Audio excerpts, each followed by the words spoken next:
UPSC மற்றும் TNPSC பயிலும் மாணவர்களுக்கு என்னுடைய அன்பு கலந்த வணக்கங்கள். நான் உங்கள் கிஷோர்குமார். இந்த வார கரண்ட் அஃபேர்ஸோடு வந்திருக்கேன். இந்த வார கரண்ட் அஃபேர்ஸை பார்க்குறதுக்கு முன்னாடி ஒரு சில விஷயங்களை உங்களுக்கு தெளிவுபடுத்தணும் இல்லை ஞாபகப்படுத்தணும்னு நினைக்கிறேன். இந்த ப்ரிப்பரேஷனை பொறுத்த வரைக்கும் பார்த்தீங்க அப்படின்னா எந்த ப்ரிப்பரேஷனை வேணாலும் இருந்துட்டு போட்டுங்க. Either it is group 1, group 2, group 3, group 4, VAO இல்லை யூபிஎஸ்சி, இது எந்த ப்ரிப்பரேஷனாக இருந்தாலும் சரி, ஒரு சில அடிப்படையான விஷயங்கள் எல்லாத்துக்குமே பொதுவானது தான். என்ன அப்படின்னு பார்த்தீங்கன்னா, நீங்கள் உங்களுடைய சிலபஸில் ரொம்ப கேர்ஃபுல்லாக தெளிவாக இருக்கணும். நான் என்ன படிக்க போகிறேன் அப்படிங்கிறத தெளிவை காட்டிலும் என்ன படிக்கக்கூடாது அப்படிங்கிற தெளிவு வந்து ரொம்ப ரொம்ப மிக மிக அவசியம். ஓகேங்களா? நெக்ஸ்ட்டு என்னன்னு பார்த்தீங்கன்னா, என்னதான் எல்லாத்துக்குமே இம்பார்ட்டன்ஸ் இருந்தாலுமே ஒரு சில டாபிக்ஸ் வந்து வெயிட்டேஜ் வந்து கொஞ்சம் கூடுதலான வெயிட்டேஜ் கிடைக்கும். ஓகேங்களா? ஏன் அப்படின்னா அந்த டாபிக்ஸே வந்து ரொம்ப இம்பார்ட்டண்ட்டாக இருக்கலாம், இல்லைனா அந்த டாபிக்ஸ் வந்து கரண்ட் அஃபேர்ஸில் ரிஃப்ளெக்ட் ஆனதாக இருக்கலாம். ஸோ அதை கேட்கக்கூடிய ப்ராபபிலிட்டி அதிகமாக இருக்குது. அப்போது அதில் நீங்கள் கொஞ்சம் டைமை செலவு பண்ணணும். ஓகேங்களா? நெக்ஸ்ட்டு இம்பார்ட்டண்ட்டான விஷயம் என்ன அப்படின்னு பார்த்தீங்கன்னா, உங்களுடைய ப்ரீவியஸ் இயர் கொஸ்டின் பேப்பர். இப்போ இதுலேயுமே கூட சரி, இல்லை நான் ப்ரீவியஸாக நடத்தின கிளாஸஸ்லேயும் கூட சரி, நான் என்ன பண்ணியிருப்பேன், டெலிபரேட்டாக என்ன பண்ணியிருப்பேன், நான் ப்ரீவியஸ் இயர் கொஸ்டின் பேப்பரை சேர்த்துருப்பேன். அது எதுக்கு அப்படின்னா, உங்களுக்கு வெறும் ப்ராக்டிஸ் பண்ணுறதுக்காக மட்டும் கிடையாது, பட் அதில் இருந்து அதை எப்படி சாராம்சம், என்னென்ன சாரத்தை கேட்குறான் அப்படிங்கிறத நீங்கள் தெரிஞ்சுக்கணும். Text of the previous year question is also very very important அப்படிங்கிறது தான் ரொம்ப ரொம்ப இம்பார்ட்டண்ட். ஓகேங்களா? அப்போது syllabus, previous year question paper, அதுக்கப்புறம் இம்பார்ட்டண்ட்டான டாபிக்ஸ், இது எல்லாத்தையுமே நீங்கள் உங்களுடைய ஃபிங்கர் டிப்ஸில் வச்சுருக்கோங்க. அப்போ என்ன பண்ணணும் அப்படின்னா, மினிமமான சோர்ஸ், ரொம்ப ரொம்ப மினிமமான சோர்ஸ், அதுதான் நம்மளுடைய இலக்கு. ஓகேங்களா? ரொம்ப மினிமமாக இருக்கணும். அதே நேரத்தில் அதை மேக்ஸிமைஸ்டு ரிவிஷன். எப்படி கவர்மெண்ட்டோட philosophy minimum government maximum governance இப்படி இருக்கோ, அதே மாதிரி நம்மளும் மினிமம் ரிசோர்ஸஸ் மேக்ஸிமம் ரிவிஷன் இப்படி இருக்கணும் நம்மளோட படிப்பு. ஓகேங்களா? அப்போது you have to be very command of what you are reading. நீங்கள் என்ன படிக்கிறீங்க, என்ன படிக்கணும் அப்படிங்கிறத அந்த புரிஞ்சுக்கிட்டு அதுக்கேற்ற மாதிரி தான் நீங்கள் படிக்கணும். எல்லாரும் கொடுக்குறாங்க, நிறைய ரிசோர்ஸ் கொடுக்குறாங்க, அதனால் எல்லாத்தையும் படிக்கணுன்ற ஆசை இருக்கும், இவ்வளோ ரிசோர்ஸ் இருக்கேங்கிற பயம் இருக்கும். ஓகேங்களா? அவங்க அந்த இன்ஸ்டியூட் ஒரு ரிசோர்ஸ் கொடுப்பாங்க, இந்த இன்ஸ்டியூட் ஒரு ரிசோர்ஸ் கொடுப்பாங்க. ஏன்னா அவங்களுக்கு அவங்களுடைய பேர் போகணும், அப்போ தான் நீங்கள் அங்கே போய் சேருவீங்க அப்படிங்கிறதுக்காக தான் அந்த ரிசோர்ஸஸ். ஓகேங்களா? இதன் மூலமாக அவங்களும் குவாலிட்டியான அவங்களுடைய டீம் வச்சு குவாலிட்டி செக் பண்ணி தான் கொடுப்பாங்க. பட் அது எந்த அளவுக்கு என்னால் படிக்க முடியுது, ஏன்னா ஒரு ரிசோர்ஸை நீங்கள் ஒரு வாட்டி படித்தா படித்ததுக்கான சமம் கிடையாது. நல்லா புரிஞ்சுக்கோங்க. ஒரு வாட்டி படிச்சிங்கனாலுமே அது உங்களுக்கு மறக்கும். ஒரு வாட்டி படிக்கிறீங்க அப்படின்னா, அக்கார்டிங் டு சயின்ஸ் உங்களோட ரிட்டென்ஷன் கெப்பாசிட்டி வெறும் 20% தான். அதுவும் அடுத்த நாள் 80% மறக்கும் அப்படின்னு ஒரு ப்ரூவன் ஃபேக்ட் ஒன்று இருக்குது. அப்போது நான் ஒரு வாட்டி படித்தனே எனக்கு மறக்குதே அப்படின்னா, அது உங்களுக்கு மட்டும் நடக்கிற தனிப்பட்ட ஃபினாமினா கிடையாது, எல்லாருக்குமே நடக்கக்கூடிய ஃபினாமினா தான். அப்போ என்ன பண்ணணும் அப்படின்னா, ப்ரொலாங்டு ரிவிஷன் பண்ணிக்கிட்டே இருக்கணுங்க. அதை தவிர உங்களுக்கு வேறு ஆப்ஷனே கிடையாது. ஏன்னா படிக்கணும்னு வந்துட்டீங்க. ஓகேங்களா? படிக்கணுங்கிறது ரொம்ப இம்பார்ட்டண்ட்டு. படிக்கணுங்கிற அந்த எண்ணம் ரொம்ப இம்பார்ட்டண்ட்டாக இருக்கலாம். ஓகேங்களா? ஆனால் எதை படிக்கணும், எவ்வளவு படிக்கணும், எப்படி படிக்கணும், இது எல்லாமே ரொம்ப ரொம்ப இம்பார்ட்டண்ட் தான். ஆஸ் அ மென்டாராக அதை உங்களுக்கு சொல்கிறதுக்கு தான் நான் இருக்கேன். ஓகேங்களா? ஸோ நீங்கள் important subjects as per syllabus, as per the requirement of the examination, இது எல்லாத்தையும் மனசில் வச்சுக்கிட்டு கரெக்டாக ப்ரிசைஸாக ஸ்மார்ட் ஒர்க் பண்ணிங்கன்னா உங்களுக்கு கண்டிப்பாக என்ன எய்ம் பண்ணுறீங்களோ அந்த ரிசல்ட் கிடைக்குங்க. ஃபார் எக்ஸாம்பிள், இப்போ உங்களுக்கு கரண்ட் அஃபேர்ஸ் கிளாஸ் நான் எடுத்துக்கிட்டு இருக்கேன். இந்த கரண்ட் அஃபேர்ஸ்லேயே பார்த்தீங்கன்னா பிடிஎஃப்ங்கிற பேரில் வாரம் உங்களுக்கு கிட்டத்தட்ட மெட்டீரியலுங்கிற பேரில் ஒரு 100 பிடிஎஃப் ஸ்லைட்ஸை நான் அனுப்புகிறேன். ஓகேங்களா? 100ங்கிறது வித் தமிழ் அண்ட் இங்கிலீஷ் இருக்கிறதுனால அது ஆவரேஜாக வந்து 1/2 போட்டிங்கன்னா கூட உங்களுக்கு 200 பக்க ஸ்லைடு கிடைக்குது. இப்போ இந்த 200 பக்கத்தையும் உங்களால் எப்படி மனப்பாடம் பண்ண முடியும், இல்லை உங்களால் எப்படி படிக்க முடியும், டைம் எப்படி அலோகேட் பண்ண முடியும்? ஓகேங்களா? அப்போ நீங்கள் என்ன பண்ணணும், என்னுடைய டீச்சிங்கோட சேர்த்து ப்ளஸ் இந்த ஸ்லைடை ரெஃபரன்ஸ்க்காக வச்சுக்கலாம். ஓகேங்களா? அப்போ என்னோட டீச்சிங்கில் நீங்கள் நோட்ஸ் எடுக்கணும். அதுக்கப்புறம் இந்த ஸ்லைடை வச்சு வேணும்னா எக்ஸ்ட்ரா பாயிண்ட்ஸை நீங்கள் நோட் பண்ணிக்கலாம். அதுக்கப்புறம் வெறும் நீங்கள் அந்த ஸ்லைட்ஸையோ இல்லை உங்கள் நோட்ஸையோ மட்டும்தான் பார்க்கணும். ஏதோ ஒன்றுத்தை தான் பார்க்கணும். திருப்பி திருப்பி வீடியோவை பார்க்குறது, அப்புறம் ஸ்லைடை பார்க்குறது, அப்புறம் நோட்டை பார்க்குறது, இந்த 3 மடங்கு வேலையும் நீங்கள் வச்சுக்கக்கூடாது. ஓகேங்களா? நெக்ஸ்ட் இம்பார்ட்டண்ட்டான விஷயம் என்ன அப்படின்னு பார்த்தீங்கன்னா, எவ்வளவுக்கு எவ்வளோ அதுலேயே நம்மளால் சுருக்க முடியும், அந்த ஆஸ்பெக்ட்லேயே எப்படி நம்மளால் சுருக்க முடியும், கன்சிஸ்டண்ட்டாக எவ்வளோ வாட்டி படிக்க முடியும். ஏன்னா நான் ஆல்ரெடி சொன்ன மாதிரி ஒரு வாட்டி படித்தா படித்தது கிடையாது. அதை படித்ததா நீங்கள் ஏற்றுக்காதீங்க. ஒரு வாட்டி படித்தா உங்களுக்கு மறக்கும், 2வது வாட்டி படித்தாலும் உங்களுக்கு மறக்கும், 3வது வாட்டி படித்தாதான் என்ன படிக்கிறீங்கிறதே புரியும், 4வது வாட்டி படிக்கும்போது தான் ஏதோ கொஞ்சம் மண்டையில் ஏறும். ஓகேங்களா? அப்போது 5வது வாட்டி ஒரு ரிட்டென்ஷன் கெப்பாசிட்டி உங்களுக்கு வளரும். ஓகேங்களா? அப்போது ஒரு விஷயத்தை ஒரு மினிமம் 4லேருந்து 5 வாட்டியோ 6 வாட்டியோ எவ்வளோ வாட்டி வேணாலும் படிக்கலாம் உங்களோட டைம் பொறுத்து. பட் மேக்ஸிமம் உங்களுக்கு டைம் எவ்வளோ இருக்கும் அப்படின்னு பார்த்தீங்கன்னா ஒரு 4 வாட்டி படிக்கிறதுக்கு தான் உங்களுக்கு டைம் இருக்கும். கடகடன்னு படிக்கணும். ஒவ்வொரு வாட்டியும் படிக்கும் போதும் டாப்பிக்கை படிச்சுட்டு அதுக்கப்புறம் இது அடுத்தடுத்த லைன்ஸை படிக்கிறது அது படிப்பு கிடையாது. ஃபஸ்ட்டு வாட்டி படிக்கிறீங்க, 2nd வாட்டி அண்டர்லைன் பண்ணுவீங்க, 3rd வாட்டி அதை படிப்பீங்க, 4வது வாட்டி என்ன பண்ணணும் அப்படின்னு பார்த்தீங்கன்னா அண்டர்லைன் பண்ணதை உங்களால் கண்ணை மூடிக்கிட்டு உங்களுக்கு ரீகால் பண்ணுற கெப்பாசிட்டி, அதுதான் 4வது வாட்டி படிப்பு. ஓகேங்களா? இந்த மாதிரி நீங்கள் படிச்சிங்க அப்படின்னா ஒவ்வொரு விஷயமும் உங்களுக்கு ரீகால் ஆகும். அப்போ ரீகால் ஆகும்போது உங்களுக்கு பண்ண முடியலன்னா அப்போ மட்டும்தான் நீங்கள் பார்க்கணும். அதுதான் உங்களுக்கு உங்களுடைய எக்ஸாமில் ஸ்டக் ஆகக்கூடிய போர்ஷனும் கூட. ஓகேங்களா? ஸோ இதையெல்லாம் மனசில் வச்சுக்கிட்டு ஒழுங்காக படிங்க.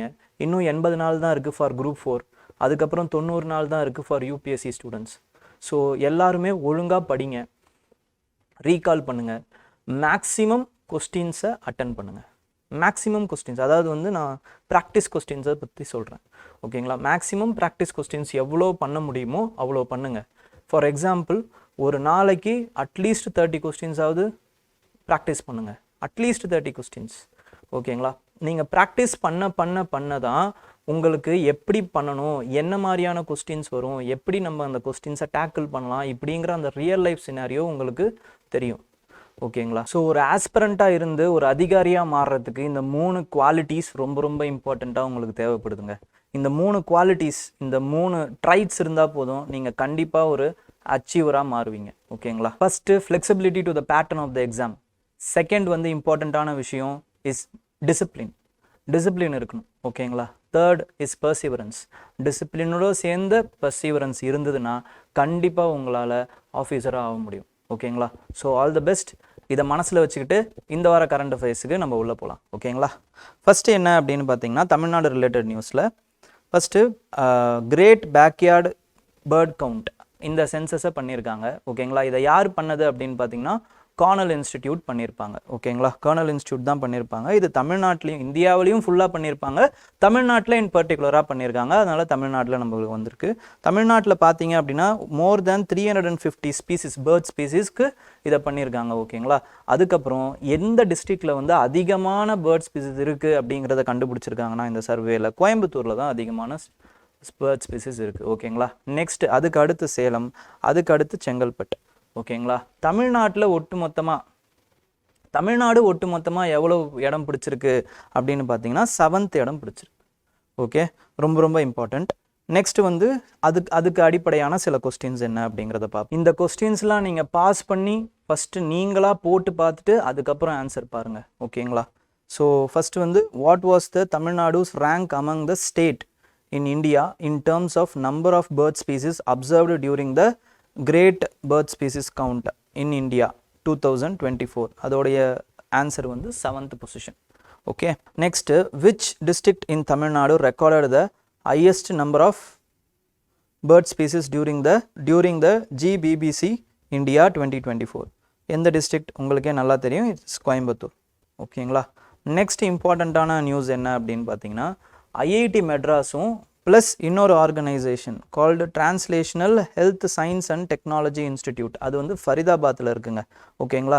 ஸோ ஐஐடி மெட்ராஸும் இந்த translational health science and technology institute ரெண்டும் சேர்ந்து ஒரு ஏஐ ஒன்று கண்டுபிடிச்சிருக்காங்க. அதுக்கு பேர் வந்து கர்ப்பிணி அப்படின்னு பேர் வச்சுருக்காங்க. ஓகேங்களா, அந்த கர்ப்பிணினாலே பேர்லேயே உங்களுக்கு தெரியுது. ஓகேங்களா, அப்போ அந்த கர்ப்பிணி ஆப் என்ன பண்ணும், அந்த ஏஐ என்ன அந்த டூல் என்ன பண்ணும் அப்படின்னு பார்த்தீங்கன்னா, கர்ப்பமாக இருக்கிற பெண்களுடைய அந்த செகண்ட் அண்ட் தேர்ட் ட்ரைமஸ்டரில் எவ்வளவு அக்யூரேட்டாக உங்களுக்கு குழந்தை பிறக்க போகுது அப்படிங்கிறத கணிச்சு கொடுக்கும். ஓகேங்களா, அது எதுக்காக யூஸ் ஆகும் அப்படின்னு பார்த்தீங்கன்னா, அந்த பெண்களுடைய அந்த மெட்டர்னல் மார்டாலிட்டி ரேட்டாக இருக்கட்டும், இல்லை அந்த சிசு இன்ஃபேன்ட் மார்டாலிட்டியாக இருக்கட்டும், ஓகேங்களா, இந்த ரேட்டை வந்து கம்மி பண்ணுறதுக்கு அது உதவும் அப்படிங்கிறத சொல்கிறாங்க. அந்த கர்ப்பிணிங்கிற அந்த ஏஐ இப்போ எந்த நிறுவனம் வந்து டெவலப் பண்ணுச்சு அப்படிங்கிறது தான் கேட்பாங்க. ஓகேங்களா, ஸோ இதுதான் ஆன்சர்.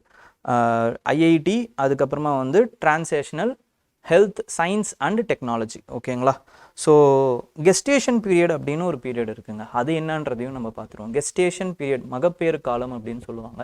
அது என்னன்னு பார்த்தீங்கன்னா, அந்த பேபி வந்து கன்செப்ஷன் ஆன காலத்திலிருந்து பர்த் ஆகிற காலம் வரைக்கும், அதுதான் வந்து என்ன அப்படின்னு பார்த்தீங்கன்னா அந்த கெஸ்டேஷன் ஏஜ் அப்படின்னு சொல்லுவாங்க. அது குறிப்பாக ஹியூமன்ஸுக்கு 38 வீக்லேருந்து 42 வீக் வரைக்கும் இருக்கும். ஓகேங்களா, அதுதான் அந்த 10 மாத காலம். ஓகே, ஸோ இந்த which institutions were involved in the design of கர்ப்பிணி ஏஐ மாடல் அப்படின்றத கேட்டிருக்காங்க. ஆன்சர் வந்து பி தான் answer. Okay, finance minister Thangam Thennarasu as unveiled TN public fund tracking system. ஓகேங்களா, இந்த மாதிரி ஒரு சிஸ்டமாக அவங்க வந்து உருவாக்கியிருக்காங்க. என்ன அப்படின்னா, இப்போ நீங்கள் அலோகேட் பண்ணிடுறீங்க காசை, கன்சாலிடேட்டட் ஸ்டேட் கன்சாலிடேட்டட் ஃபண்ட்லேருந்து நீங்கள் ஒரு காசை அலோகேட் பண்ணுறீங்க ஒரு ஸ்கீமுக்கு. ஆனால் அந்த ஸ்கீமுக்கு கரெக்டாக அந்த கவர்மெண்ட் மேபி அலோகேட் பண்ணலாம். ஆனால் அதுக்கப்புறம் அந்த காசு உண்மையாலே அந்த இன்டெண்டட் ஸ்கீமுக்கு தான் போதா, இல்லை மிடில் மேனுக்கு எவ்வளோ போகுது, இந்த மாதிரியான விஷயங்களை ட்ராக் பண்ணுறதுக்காக இந்த சிஸ்டமை உருவாக்கியிருக்காங்க. ஓகேங்களா, இது எதுக்காக அப்படின்னு பார்த்தீங்கன்னா, முன்னாள் பிரதம மந்திரியான ராஜீவ்காந்தி என்ன சொல்கிறாரு அப்படின்னா, நம்ம ₹1 கொடுக்குறோம் அப்படின்னா இன்டெண்டட் பெனிஃபிஷியரிக்கு வெறும் 20 பைசா தான் போய் சேருது. அப்போ 80 பைசா நடுவில் என்ன ஆகுது அப்படின்னு பார்த்தீங்கன்னா, கமிஷனாகவும் கரப்ஷனாகவும் அது வந்து மற்றவங்களுக்கு போய் சேருது.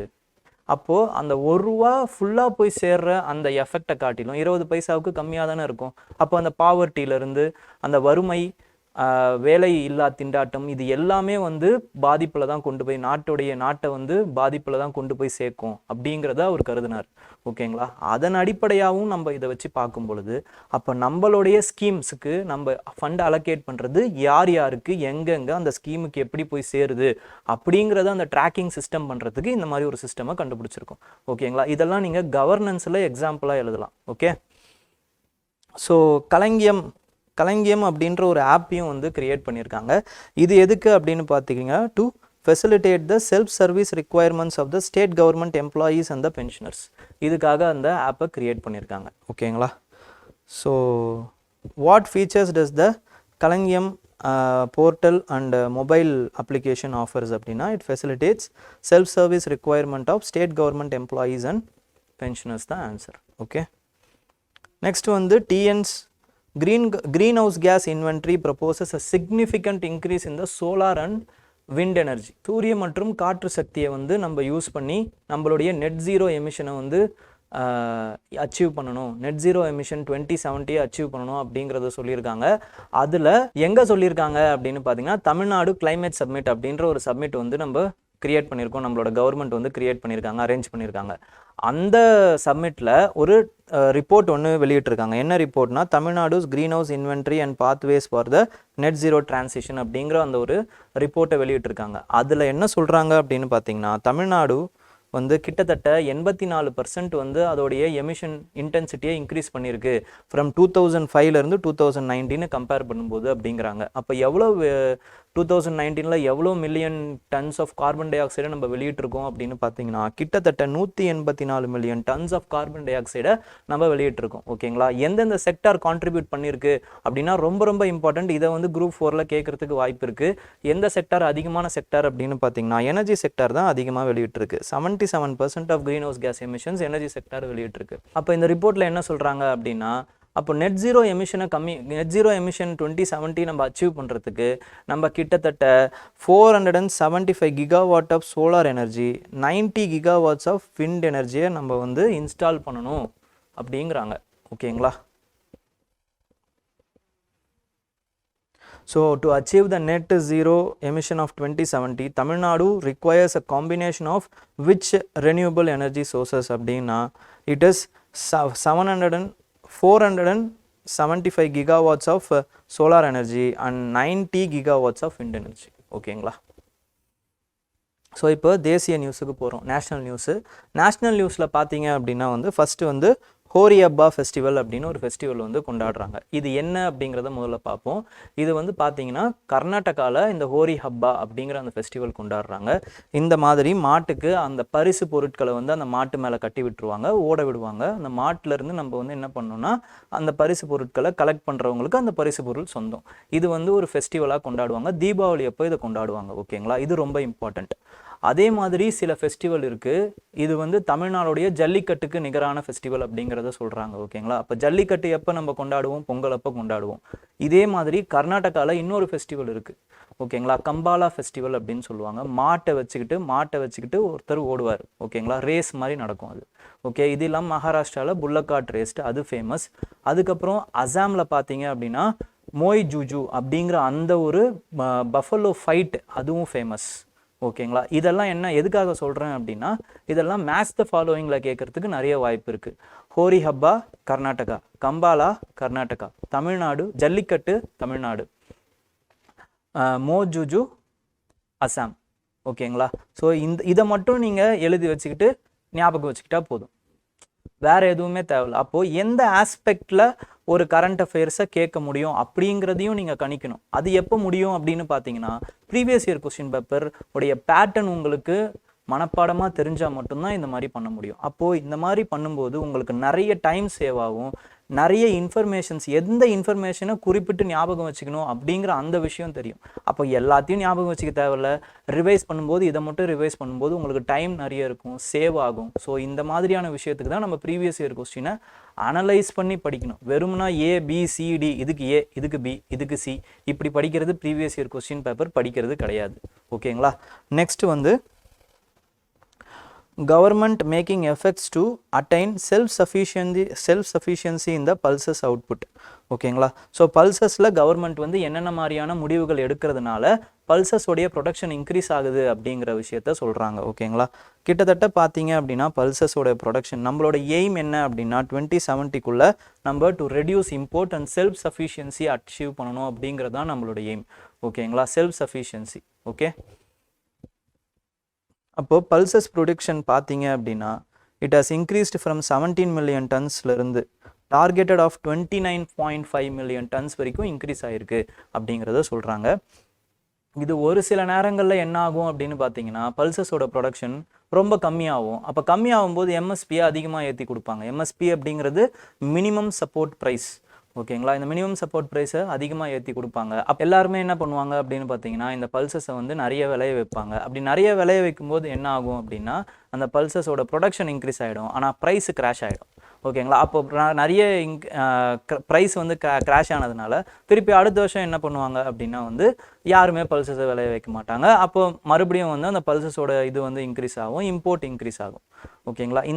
இதுக்கு ஒரு ஃபினாமினா இருக்குது. ஓகேங்களா? இந்த ஃபினாமினா பேர் என்ன அப்படின்னா வந்து காப் வெப் ஃபினாமினா அப்படின்றது பேர், COBWEB, காப் வெப் ஃபினாமினா. ஓகேங்களா? ஸோ இந்த மாதிரியான டேர்ம்ஸும் உங்களுக்கு ரொம்ப ரொம்ப இம்பார்ட்டண்ட்டாக தேவைப்படும். ஓகே, இதெல்லாம் தான் பொட்டென்ஷியல் கொஸ்டினாக வர்றதுக்கு வாய்ப்பு இருக்குது. ஓகே, நெக்ஸ்ட் வந்து வித் ரெஸ்பெக்ட் டு இந்த பல்சஸே பார்த்தீங்க அப்படின்னா 2019 ப்ரீவியஸ் இயரில் ஒரு கேள்வி கேட்டிருக்காங்க. என்ன கொஸ்டின் அப்படின்னா area under the rise cultivation is the highest with reference to the cultivation of kharif crop. இது வந்து UPSC question. With reference to the cultivation of kharif crop in India in the last 5 years, consider the following statement. Area under the rice cultivation is the highest. உங்கள் எல்லாருக்குமே தெரியும், ஏன்னா எல்லாருமே rice தான் வந்து cultivate பண்ணுறாங்க. ஓகேங்களா? Area under the cultivation of the jowar is more than that of the oil seeds. இதை பற்றி உங்களுக்கு தெரிலனாலும் பரவாயில்ல, இப்போதைக்கு வந்து கொஸ்டின் மார்க் போட்டு வைங்க. Second, third, area of cotton cultivation is more than that of the sugarcane அப்படிங்கிறத சொல்கிறாங்க. இதுவும் நமக்கு தெரியல, காட்டன் கல்டிவேஷன் அதிகமாக இருக்குமா இல்லை சுகர் கல்டிவேஷன் அதிகமாக இருக்குமா அப்படிங்கிறது நமக்கு தெரியல. பட் வெயிட் பண்ணுவோம். Area under sugar cane cultivation is steadily decreasing அப்படிங்கிறாங்க. ஓகேங்களா? ஸ்டெடிலி டிக்ரீசிங் அப்படின்னா என்ன அர்த்தம் அப்படின்னா, இந்த வாட்டி வந்து நீங்கள் ஒரு 100 ஏக்கருக்கு சுகர் கேன் போட்டிருக்கீங்க ஒரு வருஷத்தில் 2023 அப்படின்னா, 2024 என்ன ஆயிருக்கணும் இந்த சுகர் கேன் கல்டிவேஷன்னா 90 குறைஞ்சிருக்கு. ஓகேங்களா? அதுக்கப்புறம் எப்படி குறைஞ்சிருக்கு அப்படின்னு பார்த்தீங்கன்னா 80 குறைஞ்சிருக்கு. அப்போ ஒரு 10 குறைஞ்சிருக்குன்னா தான் கிராஃப் எப்படி வரும்னா ஸ்டெடியாக டிக்ரீஸ் ஆகிருக்கும். ஓகேங்களா? அப்போ ஸ்டெடியாக டிக்ரீஸ் ஆகணும்னா அந்த சிமெட்ரிக்காக குறையணும். அப்படி ஏன் குறையறதுக்கு என்ன பாசிபிலிட்டி இருக்குது? சுகர் கேன் நம்ம வந்து எக்ஸ்போர்ட்டராக இருக்கும். ஓகேங்களா? அப்போது ஸ்டெடிலி டிக்ரீசிங் அப்படிங்கிற வார்த்தை வந்து ரொம்ப தப்பு. ஓகே, அப்போ 4 வந்து நம்ம எலிமினேட் பண்ணிட்டோம்னாலே ஆன்சர் கிடச்சிரும். அப்படியே இல்லையா? இன்னொரு லாஜிக் நான் சொல்கிறேன் பாருங்கள். With respect to area under the cultivation of jowar is more than that of the oil seed அப்படிங்கிறாங்க. ஆயில் சீட்ஸ் ஃபுல்லாக எடுத்துக்கிறீங்க. ஓகேங்களா? எவ்வளோ ஆயில் சீட்ஸ் இருக்குது, கிரவுண்ட்நட்லேருந்து அதுக்கப்புறமா வந்து செசமேலேருந்து நிறைய ஆயில் சீட்ஸ் இருக்குது. அப்போது ப்ராடக்ட் ஆஃப் த சம் வந்து அதிகமாக இருக்குமா, இல்லை ஏதாவது ஒரு ப்ராடக்ட் வந்து அதிகமாக இருக்குமா? ஓகேங்களா? ஜோஹர் அப்படிங்கிறது ஒரே ஒரு ப்ராடக்ட், அது அதிகமாக இருக்குமா, இல்லை ஆயில் சீட்ஸ் அதிகமாக இருக்குமா? ஆயில் சீட்ஸ் தான் அதிகமாக இருக்கும், ஜோஹர் கம்மியாக தான் இருக்கும். ஓகேங்களா? அப்போது 2வை எலிமினேட் பண்ணிங்கனாலுமே உங்களுக்கு ஆன்சர் கிடச்சிரும். ஓகேங்களா? இந்த ஃபார்மேட் வந்து 2022 வரைக்கும் ஓகே. பட் 23 என்ன பண்ணிட்டாங்க, யூபிஎஸ்சியை பொறுத்த வரைக்கும் 1 only 2 only 3 onlyன்னு கேட்டாங்க. பட் இந்த லாஜிக் வந்து நீங்கள் அப்ளை பண்ணிங்கனாலே, இந்த 2 இதுக்கு அப்ளை பண்ணிங்கனாலே இது ஈஸியாக எலிமினேட் ஆகிடும். 2 onlyங்கிறது ஆன்சர் உங்களுக்கு தெரிஞ்சிடும். ஓகேங்களா? Next with respect to surrogacy rules. Surrogacy ரூல்ஸில் பார்த்தீங்க அப்படின்னா, சரகோசி அப்படிங்கிறது என்னன்னா வாடகை தாய் முறை அப்படின்னு சொல்லுவாங்க. ஓகேங்களா? இப்போ ஒருத்தவங்களுக்கு ஒரு கப்பலுக்கு கல்யாணம் ஆகிடுச்சு, அவங்களால வந்து குழந்தை பெற்றுக்க முடியல அப்படின்னும் பொழுது அந்த வாடகை தாயை வச்சு அவங்க வந்து குழந்தை பெற்றுப்பாங்க. ஓகேங்களா? இதுதான் அந்த முறை. இது முதல்ல 2019 இந்த ஆக்ட் வரத்துக்கு முன்னாடி 21 இந்த ஆக்ட் வந்துச்சு. அதுக்கு முன்னாடி வரைக்கும் இந்தியா வந்து ஒரு மெடிக்கல் ஹப்பாக இருந்தது இந்த வாடகை தாய் முறைக்கு. யாரெல்லாம் ஏழை பெண்களாக இருக்காங்களோ அவங்க எல்லாருமே வந்து என்ன பண்ணுவாங்க அப்படின்னு பார்த்தீங்கன்னா, அவங்களுடைய அந்த கருப்பையை வாடகை விட்டு அவங்க அதில் கொஞ்சம் சம்பாதிப்பாங்க. ஓகேங்களா? ஒரு சில நேரங்களில் என்ன ஆச்சு அப்படின்னு பார்த்தீங்கன்னா, இவங்க சம்பாதிக்காமல் நிறைய இடைத்தரகர்கள் சம்பாதிக்க ஆரம்பிச்சிட்டாங்க. அது மட்டும் இல்லாமல் ஃபாரின்லேருந்து சில கப்புள்ஸ் வருவாங்க. அவங்களுக்கு என்ன ஆகும் அப்படின்னு பார்த்தீங்கன்னா, சண்டை நடக்கும். சில நேரத்தில் சண்டை நடக்கும்போது அப்போது பிறந்த குழந்தைய அந்த வாடகை தாய்கிட்டேயே விட்டுட்டு போகிற சூழ்நிலைகள் ஏற்படும். இது இல்லாமல் செலிப்ரிட்டிஸ் என்ன பண்ணுவாங்க அப்படின்னா, சில செலிப்ரிட்டிஸ் உங்களுக்கே தெரியும், அவங்க வந்து அவங்களுக்கு கெப்பாசிட்டி இருந்தாலுமே அவங்க வந்து வாடகை தாய் மூலமாக வந்து குழந்தைய பெற்றுக்குவாங்க.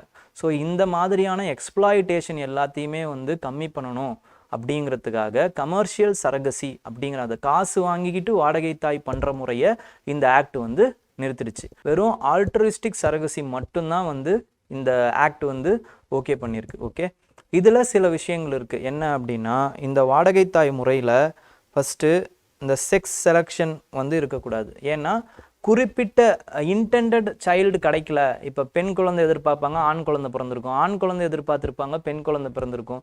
இந்த மாதிரியான சுச்சுவேஷன்ஸ்லேயும் அந்த குழந்தைகளை விட்டுட்டு அந்த வாடகை தாய்கிட்டேயே விட்டுட்டு வாங்காமல் போகிறதுக்கு நிறைய வாய்ப்புகள் இருந்தது. ஏன்னா லீகலாக வேறு எந்த ஒரு சிஸ்டமுமே இல்லாதனால இந்த எக்ஸ்ப்ளாய்டேஷன்லாம் நடந்துக்கிட்டு இருந்துச்சு. ஓகேங்களா? ஸோ இந்த மாதிரி செக்ஸ் செலெக்ஷன் பண்ணக்கூடாது. அதுக்கப்புறமா வந்து யார் எலிஜிபிள் அப்படிங்கிற அந்த ஒரு விஷயமும் சொன்னாங்க. யார் எலிஜிபிள்னா, கல்யாணம் ஆன கப்புள்ஸ் எலிஜிபிள். அவங்களுக்கு 5 வருஷம் மினிமம் குழந்தை இருந்திருக்கக்கூடாது. அது மட்டும் இல்லாமல் அவங்களுக்கு மெடிக்கலி வந்து அவங்க அன்ஃபிட் அப்படிங்கிற அந்த சர்டிஃபிகேட் வந்து அந்த டாக்டர்ஸ் கிட்டேருந்து வாங்கணும். இப்போ ஒரு சிங்கிள் தாய் இருக்கிறாங்க அப்படின்னு வச்சுக்கோங்களேன், அவங்களால குழந்தை பெற்றுக்க முடியுமா வாடகை தாய் மூலமாக அப்படின்னா அவங்களாலையும் பெற்றுக்க முடியும். எப்படி பெற்றுக்கணும் அப்படின்னு பார்த்தீங்கன்னா, அவங்களுடைய கருப்பையில் டோனார் ஸ்பெர்மை வச்சு அவங்களால வந்து குழந்தை பெற்றுக்க முடியும். ஆனால் அதுக்கு அவங்க டைவர்ஸியாக இருக்கணும், இல்லை விடோவாக இருக்கணும். அது மட்டும் இல்லாமல் அவங்களோட ஏஜ் வந்து 35லேருந்து 45க்குள்ளே இருக்கணும். ஓகேங்களா? இப்படி இருக்கிறவங்களால தான் மட்டும்தான் சிங்கிள் உமனுக்கு இந்த சரகசி பண்ணிக்கலாம். ஆனால் சிங்கிள் மென்னுக்கு சரகசி பண்ணுறதுக்கு எலிஜிபிள் கிடையாது அப்படிங்கிறத சொல்கிறாங்க. இது எந்த அடிப்படையில் சொல்கிறாங்க அப்படின்னு பார்த்தீங்கன்னா, இந்த ரைட் டு ரீப்ரொடக்ஷன் அப்படிங்கிற அந்த ரைட் வந்து எதன் அடிப்படைக்குள்ளே வருது அப்படின்னா, ரைட் டு லைஃப்குள்ளே வருது அப்படிங்கிறத சுப்ரீம் கோர்ட் வந்து தேவகி பிஸ்வாஸ் அப்படிங்கிற அந்த கேஸில் சொல்கிறாங்க. ஓகே, ரொம்ப ரொம்ப இம்பார்ட்டண்ட். ஏன்னா ரைட் டு மேரேஜ் வரைக்கும் கேட்டாங்க. 2019 ரைட் டு மேரேஜ் பற்றி கேட்டிருக்காங்க யூபிஎஸ்சியில். அதே மாதிரி ரைட் டு ரீப்ரொடக்ஷன் பற்றியும் கேட்கலாம். ரைட் டு லைஃப் தான் அதுக்கும் ஆன்சர். ஓகேங்களா? ஸோ இதுக்கு இப்போ எதுக்காக இந்த நியூஸை பற்றி நம்ம பார்க்குறோம் அப்படின்னா, ரீசண்டாக இந்த சரகோசி ஆக்டில் சில விஷயங்களை சென்ட்ரல் கவர்மெண்ட் மாடிஃபை பண்ணியிருக்காங்க. அந்த மாடிஃபை பண்ணதுக்கு என்ன அப்படிங்கிறத பார்க்குறதுக்கு தான் இந்த நியூஸ் வந்துச்சு. ஓகேங்களா? என்னென்ன மாடிஃபை பண்ணியிருக்காங்க அப்படின்னா, கேமெட் சோர்ஸ் ஃப்ளெக்சிபிலிட்டி பண்ணியிருக்காங்க. அதாவது வந்து இப்போது இதுக்கு முன்னாடி எப்படி இருந்துச்சுன்னா, இந்த கப்புளுடைய கேமெட்ஸ் வந்து கொடுக்கணும். அவங்க வெறும் இந்த வாடகை தாயை என்ன பண்ணுவாங்கன்னா, அவங்களுடைய கருப்பையை மட்டும்தான் அவங்க வாடகைக்கு விடுற மாதிரி இருந்துச்சு. அதாவது வந்து கேமெட்ஸ்னால் முட்டைகள். ஓகேங்களா? அந்த முட்டைகளை ஜைகாட்ஸ் அண்ட் கேமெட்ஸ் இந்த ரெண்டும் சேர்ந்தா மட்டும்தான் ஒரு குழந்தை வந்து உண்டாக முடியும். ஓகேங்களா? அந்த குழந்தைய பார்த்துக்கக்கூடிய அந்த வெசலாக மட்டும்தான் அந்த வாடகை தாயுடைய அந்த கருப்பை இருந்தது. இப்போ என்னன்னு பார்த்தீங்கன்னா, அந்த கேமெட்ஸ் 2 பேருக்குமே ப்ராப்ளம் இருக்குன்னு வச்சுக்கோங்களேன். அது மெடிக்கலி ப்ரூவ் ஆச்சு அப்படின்னா யாரும் வந்து கேமெட்ஸ் கொடுக்க வேண்டிய அவசியம் இல்லை அப்படின்ற அந்த அமெண்ட்மெண்ட்டை கொண்டு வந்திருக்காங்க. 2 கப்புள் இருக்காங்க, ஒரு கப்புள் இருக்காங்க அப்படின்னா, ஆனால் அந்த கப்புள் வந்து யாராவது ஒருத்தர் வந்து கேமெட்ஸ் கொடுக்கணும், ஒருத்தருக்கு கேமெட்ஸ் கொடுக்க தேவையில்லை அப்படிங்கிற அந்த ஒரு விஷயத்தையும் சொல்லியிருக்காங்க. நெக்ஸ்ட் என்ன அப்படின்னு பார்த்தீங்கன்னா, சிங்கிள் உமன் ரெக்குவயர்மெண்ட் வந்து அண்டர்கோயிங் சரகசி யாராவது இருந்தாங்கன்னா செல்ஃப் எக் வச்சு தான் அவங்க பண்ணணும் அப்படிங்கிற அந்த மாடிஃபிகேஷனையும் கொடுத்துருக்காங்க.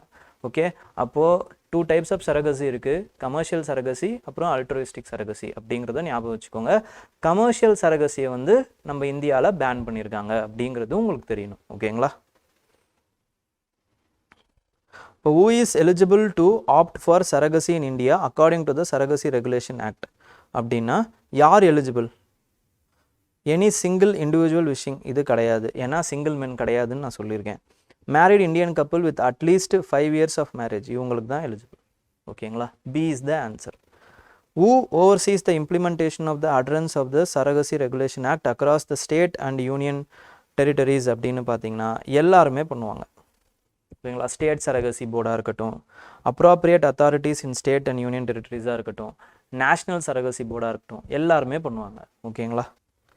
ஸோ நெக்ஸ்ட் இம்பார்ட்டண்ட்டான பாலிட்டி கரண்ட் அஃபேர்ஸ் ஒன்று வந்திருக்கு. அது என்ன அப்படின்னு பார்த்தீங்கன்னா, immunity won't protect legislatures from taking bribes to the vote in parliament from criminal prosecution அப்படின்னு சுப்ரீம் கோர்ட் இப்போ தீர்ப்பு கொடுத்துருக்காங்க. ஓகேங்களா? அப்படின்னா என்ன சொல்கிறாங்க அப்படின்னா, ஆர்டிக்கல் சரத்து 105 அப்புறம் வந்து சரத்து 194 இந்த சரத்துக்களை வச்சு என்னென்னா, பார்லிமெண்ட்ரியும் சட்டப்பேரவையிலையும் அந்த எம்எல்ஏஸ் அண்ட் எம்பிஸுக்கு வந்து சில இம்யூனிட்டி இருக்குது.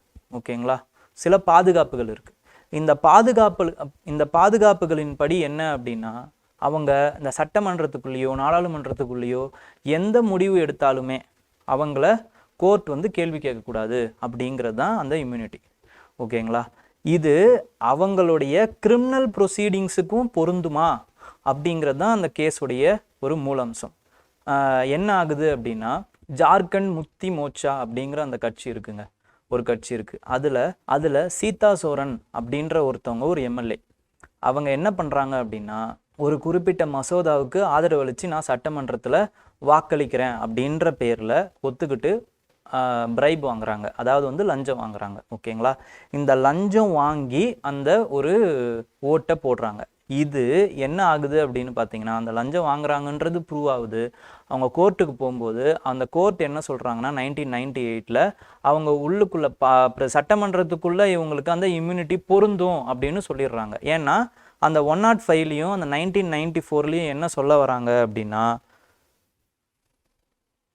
the Constitution provides immunity to the members of the state legislature and parliament for any proceedings. Any அப்படிங்கிறது தான் important. Any proceedings in court related to anything said or any vote given in the legislature. அவங்க எது சொல்லியிருந்தாலும் இல்லை ஏதாவது ஓட்டு போட்டிருந்தாலுமே எல்லாத்துக்குமே அவங்களுக்கு இம்யூனிட்டி இருக்குது அப்படிங்கிறத சொல்லிடுறாங்க. இப்போ இதை லிட்ரலாக படிச்சிங்க அப்படின்னா என்ன ஆகும் அப்படின்னா, அவங்க என்ன பண்ணாலுமே எப்படி பண்ணாலுமே அவங்களுக்கு இம்யூனிட்டி இருக்குங்கிற மாதிரி ஆகிடும். நான் ஓட்டு போடுறதுக்கு தான் லஞ்சம் வாங்கினேன், அப்போ எனக்கு அந்த லஞ்சத்துக்கு மேலேயும் இம்யூனிட்டி இருக்குது அப்படிங்கிற மாதிரி அவங்க வாதாடி அந்த 1998 அந்த கோர்ட் வந்து அதை அக்செப்டும் பண்ணிக்கிறாங்க. ஆனால் இருந்தாலுமே அடுத்த ஹையர் பெஞ்ச் ஜட்ஜுக்கு இதை வந்து பாஸ் பண்ணுறாங்க. அப்போ பாஸ் பண்ணும் பொழுது அப்போது இவ்வளோ நாள் வந்து அந்த வழக்கு நடந்துக்கிட்டு இருந்துச்சு. நடக்கும்போது இப்போ என்ன தீர்ப்பு வந்திருக்கு அப்படின்னா, இது செல்லாது, இந்த இம்யூனிட்டி வந்து இதுக்கு செல்லாது, லஞ்சத்துக்கு கிரிமினல் ப்ரொசீடிங்ஸுக்கெலாம் செல்லாது அப்படிங்கிற அந்த தீர்ப்பை, நியாயமான தீர்ப்பை நம்மளுடைய சுப்ரீம் கோர்ட் கொடுத்துருக்காங்க. இதுக்கு சில விஷயங்கள் அடிப்படையில் இந்த கேஸை வந்து நடத்தியிருக்காங்க. அது 3 இம்பார்ட்டண்ட்டான விஷயம் இருக்குது. அது என்ன அப்படிங்கிறத பார்ப்போம். என்ன அப்படின்னு பார்த்தீங்கன்னா, the primary issue for reconsideration included whether the purpose of the article was merely to enable free voting without fear or rather to protect from the criminal law violations. அதாவது இந்த இம்பார்ட்டண்ட்டான பர்பஸ் என்ன, இந்த ஆர்டிக்கிளுடைய 105 அப்புறம் 194 பர்பஸ், முக்கியமான purpose என்ன, நோக்கம் என்ன அப்படின்னா, வெறும் அவங்க பயம் இல்லாமல் வாக்களிக்கிறது, பேசுறது, இதுக்கான இம்யூனிட்டி கொடுக்கறதா, இல்லை எல்லாத்துக்குமான இம்யூனிட்டி கொடுக்கறதா, கிரிமினல் ப்ரொசீடிங்ஸ்லேருந்து சிவில் ப்ரொசீடிங்ஸ்லேருந்து எல்லாத்துக்குமே அவங்க என்னென்னலாம் பண்ணாங்களோ எல்லாத்துக்குமே அவங்களுக்கு இம்யூனிட்டி கொடுக்கறதா அப்படிங்கிற அந்த ஒரு கேள்விகளுக்கும், அதுக்கப்புறமா வந்து பிரைபரி அப்படின்னு வாங்கினாலே அவங்க வந்து குற்றவாளியாக மாறிடுறாங்க. நான் பிரைபரி வாங்கிட்டேன், ஆனால் அந்த பிரைபரி வாங்கினதுக்காக நான் வந்து ஓட்டு போடலை, இல்லை போட்டேன் அப்படின்னு நீங்கள் சொல்கிறீங்கன்னா, இப்போ வாங்கினதுக்கு அகெயின்ஸ்டாக பண்ணாலுமே நீங்கள் வாங்கிட்டாலே நீங்கள் குற்றவாளி தான் அப்படிங்கிற அந்த விஷயத்தை எடுத்துக்கலாமா? நெக்ஸ்ட் வந்து how to interpret the protection scope, எப்படி வந்து இந்த ஆர்டிக்கல், இந்த கான்ஸ்டிடியூஷன் ஆர்டிக்கலை எப்படி இன்டர்பிரட் பண்ணலாம், இப்படிங்கிற இந்த 3 ஸ்கோப்பில் தான் இந்த வழக்கு நடந்துச்சு. ஓகேங்களா? அப்போ இந்த வழக்கின் தீர்ப்பில் அவங்க கடைசியாக சுப்ரீம் கோர்ட் என்ன சொல்கிறாங்க அப்படின்னா, ஒருத்தவர் வந்து காசு வாங்கணும் அப்படின்னு நினச்சி காசை வாங்கிட்டாலே அவர் குற்றவாளியாக அடுத்த கணமே மாறிடுறாரு. அப்போது அவர் நாடாளுமன்றத்துக்குள்ளேயோ இல்லை சட்டமன்றத்துக்குள்ளேயோ எந்த விஷயம் பண்ணாலுமே அவர் குற்றவாளி தான் அப்படிங்கிற அந்த ஒரு விஷயத்த சொல்கிறாங்க. ஓகேங்களா? அந்த டைமில் 1998 ப்ரிவென்ஷன் ஆஃப் கரப்ஷன் ஆக்ட் அப்படிங்கிற அந்த ஆக்டை வந்து அவங்க மனசில் வச்சு தீர்ப்பு கொடுக்க மறந்துட்டாங்க அப்படிங்கிற அந்த டிஃபென்ஸ் தரப்பு வாதத்தையுமே வந்து இந்த கோர்ட் வந்து ஏற்றுக்குது. ஓகேங்களா? ஸோ இப்படியெல்லாம் பண்ணதுனால இப்போ என்ன சொல்லிட்டாங்க அப்படின்னா, இம்யூனிட்டி கிரிமினல் ப்ரொசீஜருக்கு இம்யூனிட்டி கிடையாது.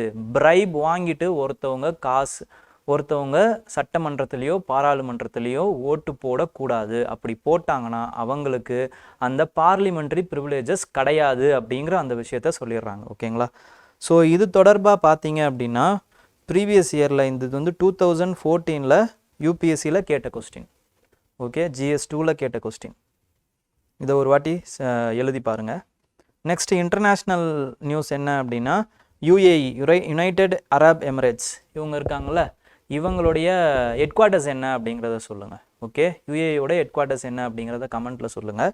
இந்த UAE பார்த்தீங்க அப்படின்னா FATF, அதாவது வந்து ஃபினான்ஷியல் ஆக்ஷன் டாஸ்க் ஃபோர்ஸ் அப்படிங்கிற ஒரு ஃபோர்ஸ் இருக்குங்க. இதை எப்போ நிறுவுறாங்க, யார் நிறுவுறாங்க அப்படின்னு பார்த்தீங்கன்னா, இது 1989 G7 சப்மிட்டில் நிறுவுறாங்க. ஓகேங்களா? இது என்ன அப்படின்னா, இதுக்கு 2 லிஸ்ட் இருக்குங்க. கிரே லிஸ்ட் அப்புறமா வந்து பிளாக் லிஸ்ட் அப்படின்னு 2 லிஸ்ட் இருக்குது. ஓகே, இந்த கிரே லிஸ்ட்டில் வச்சுருக்காங்க அப்படின்னா என்ன அர்த்தம்னா, நீங்கள் பிளாக் லிஸ்ட்டுக்கு வந்துடுவீங்க, ஸோ ஜாக்கிரதையாக இருங்க அப்படின்னு அவங்கள எச்சரிக்கிறாங்கன்னு அர்த்தம். பிளாக் லிஸ்ட்டில் வந்துட்டாங்க அப்படின்னா என்ன அர்த்தம்னா, உங்களுக்கு எந்த ஒரு இன்டர்நேஷ்னல் எய்டும் கிடையாது. International aid by the multilateral institutions, world பேங்காக இருக்கட்டும், IMFஆக இருக்கட்டும், இந்த மாதிரி வந்து எந்த ஒரு இன்டர்நேஷ்னல் எய்டும் கிடையாது. உங்களுக்கு இன்டர்நேஷ்னல் சாங்ஷன்ஸ் அதே நேரத்தில் வழங்கப்படும். International sanctions. அப்படி இவங்க என்னங்க தப்பு பண்ணிட்டாங்க, எதுக்காக இந்த மாதிரியான விஷயங்கள் பண்ணுறாங்க அப்படின்னு பார்த்தீங்கன்னா, மணி லாண்ட்ரிங் பண்ணக்கூடாது. ஒரு நேஷன் வந்து மணி லாண்ட்ரிங்கில் ஈடுபடக்கூடாது.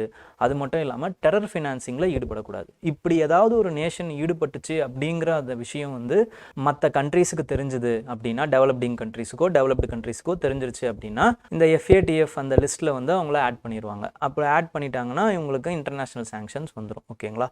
அப்போ என்ன இம்பார்ட்டண்ட்டாக தெரியணும் அப்படின்னா, வருஷம் இந்த சப்மிட்டில் யாரை சேர்க்குறாங்க, யாரை நீக்கிறாங்க அப்படிங்கிறது தெரியணும்.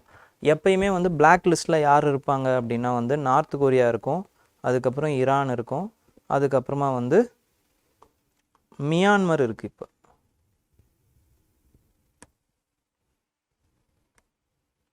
மியான்மர். ஓகேங்களா? இந்த 3 கண்ட்ரிஸும் இப்போதைக்கு பேக் லிஸ்ட்டில் இருக்குது. கிரே லிஸ்ட்டில் பாகிஸ்தான் வந்து போகும். ஓகேங்களா? இப்போ பாகிஸ்தான் இல்லை. ஓகேங்களா. பட் யார் யாரெல்லாம் இருக்காங்க, யாரை சேர்த்துருக்காங்க அப்படின்னா ரீசெண்டாக கென்யாவையும் நமீபியாவையும் சேர்த்துருக்காங்க. அப்போ இவங்க மட்டும்தானா? இல்லை, ஒரு லிஸ்ட்டே இருக்குது. இது எல்லாத்தையுமே நீங்கள் ஞாபகம் வச்சுக்க வேண்டிய அவசியம் இல்லை. ரீசெண்டாக யாரை சேர்த்துருக்காங்க, யாரை விலக்கியிருக்காங்கன்னு தெரிஞ்சால் போதும். கென்யா நமீபியாவை சேர்த்துருக்காங்க, யூஏஇ, பார்படாஸ், கிரிப்ரால்டர், உகாண்டா இவங்களெல்லாம் வந்து நீக்கியிருக்காங்க இப்படின்னு தெரிஞ்சால் போதும். ஓகேங்களா. இதோட ஹெட் குவார்ட்டர்ஸ், FATFோட ஹெட் குவார்ட்டர்ஸ் எங்கே இருக்குன்னா பாரிஸில் இருக்குது. இது யாரோட இனிஷியேட்டிவ்னா G7. இந்தியா இதில் மெம்பராக இருக்கானா இருக்குது. ஓகேங்களா. இவ்வளோ தான் நீங்கள் அப்போ ரிவைஸ் பண்ணணும். ரிவைஸ் அப்படிங்கிறது என்னென்னா FATFன்னு எடுத்துக்கோங்க. FATF அப்படின்னு எடுத்துக்கிட்டோடனே கண்ணை மூடுங்க.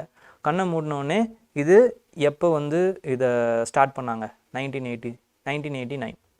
ஹெட் குவார்ட்டர்ஸ் என்ன? பாரிஸ். இந்தியா மெம்பராக இருக்கா? இருக்குது. நீங்களாக கேட்டு நீங்களாக சொல்லணும். இதை இந்தியா மெம்பராக இருக்கா?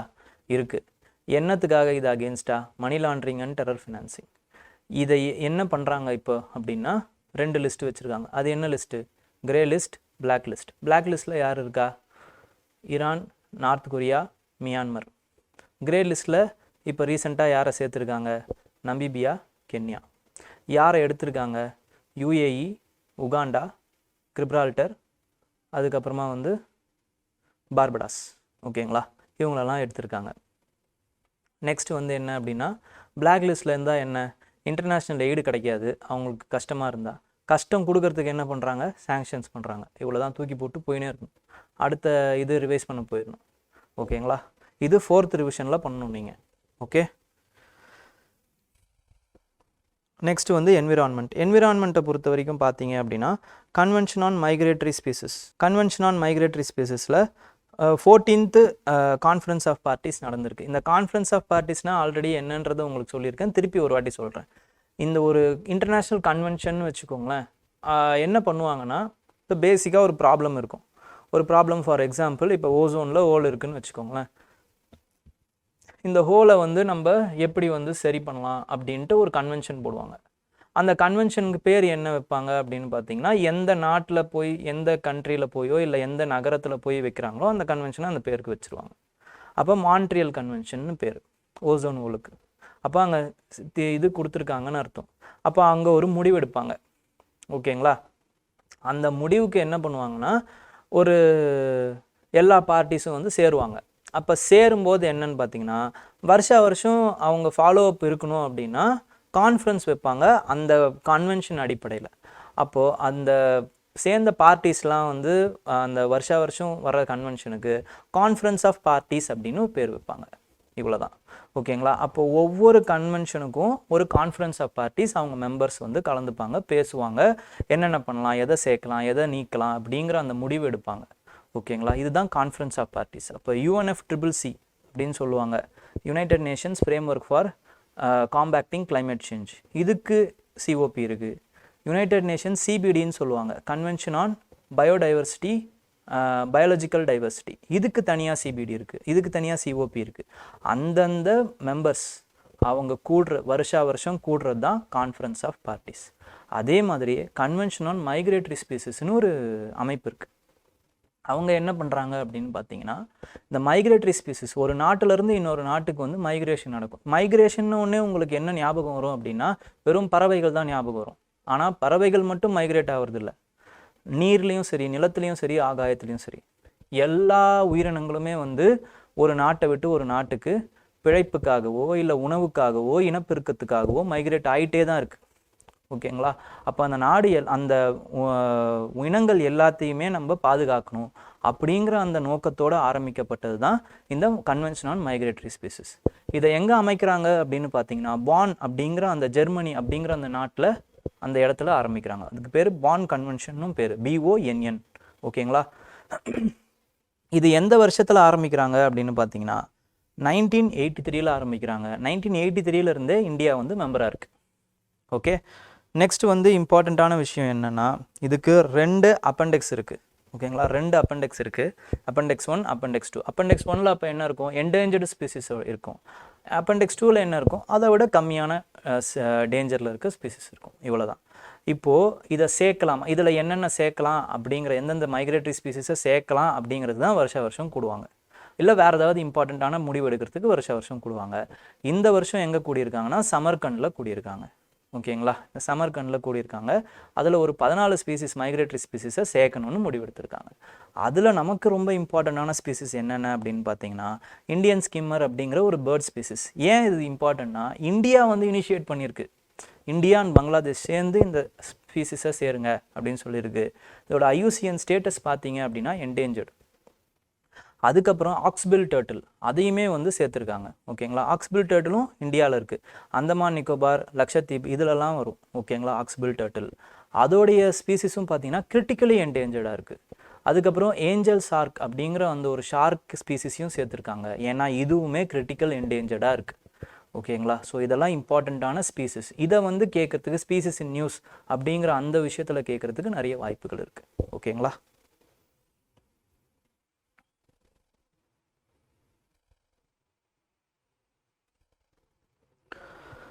What is the main goal of convention on the conservation of migratory species? என்ன அப்படின்னா to ensure the conservation of the migratory species and their habitats. ஓகேங்களா. இது கன்வென்ஷன் ஆன் மைக்ரேட்டரி ஸ்பீசிஸே இல்லையே, இதை ஏன் நான் கொண்டு வந்தேன் அப்படின்னு பார்த்தீங்கன்னா இந்த டெக்ஸ்ட் இருக்குது பார்த்தீங்களா, இது ரொம்ப முக்கியம்.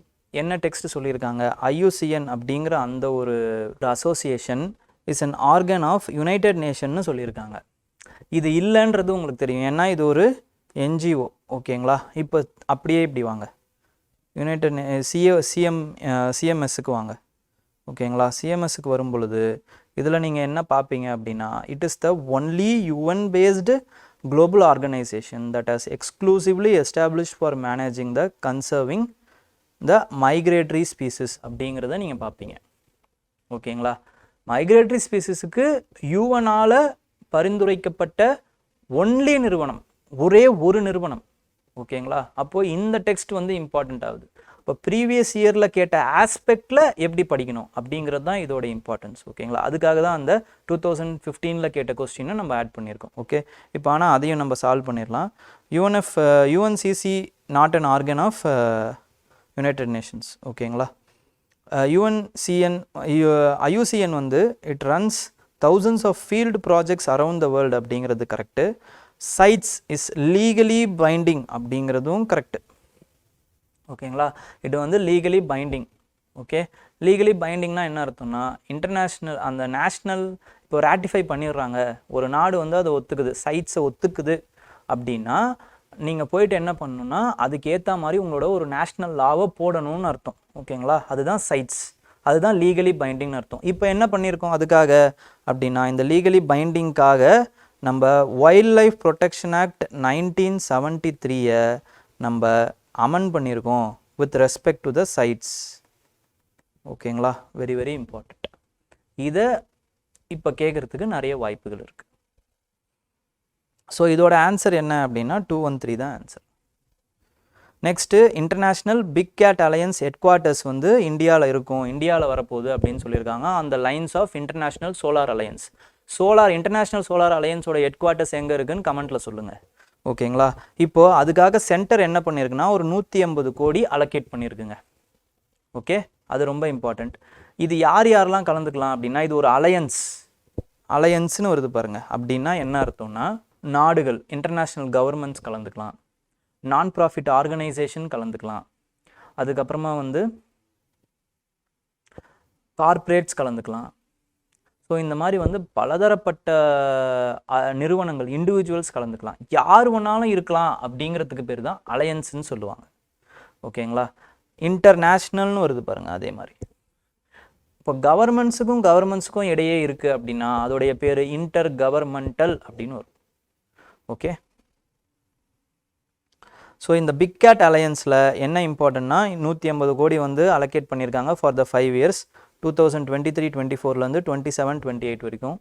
அண்ட் தென் பிக் கேட்னா யார் அப்படின்னு பார்த்தீங்கன்னா அவங்க பந்தீரா அப்படிங்கிற அந்த இனக்குழுவை சேர்ந்தவங்க, அவங்க எல்லாருமே பிக் கேட்ஸ்ன்னு சொல்லுவாங்க. அதில் ஒரு 5 குழு இருக்குது. யார் tiger, lion, jaguar, leopard, snow leopard.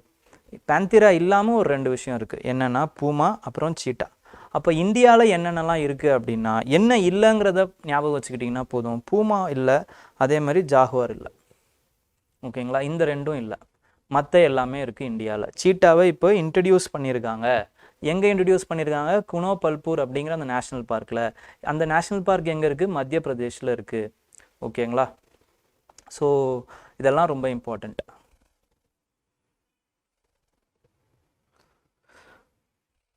So, which city hosted the mega international event to commemorate the 50 years of Project Tiger? அப்படின்னு கேட்டாங்க. அப்படின்னா 50 years of Project Tiger இப்போது ரீசெண்டாக முடிஞ்சது. ஓகேங்களா?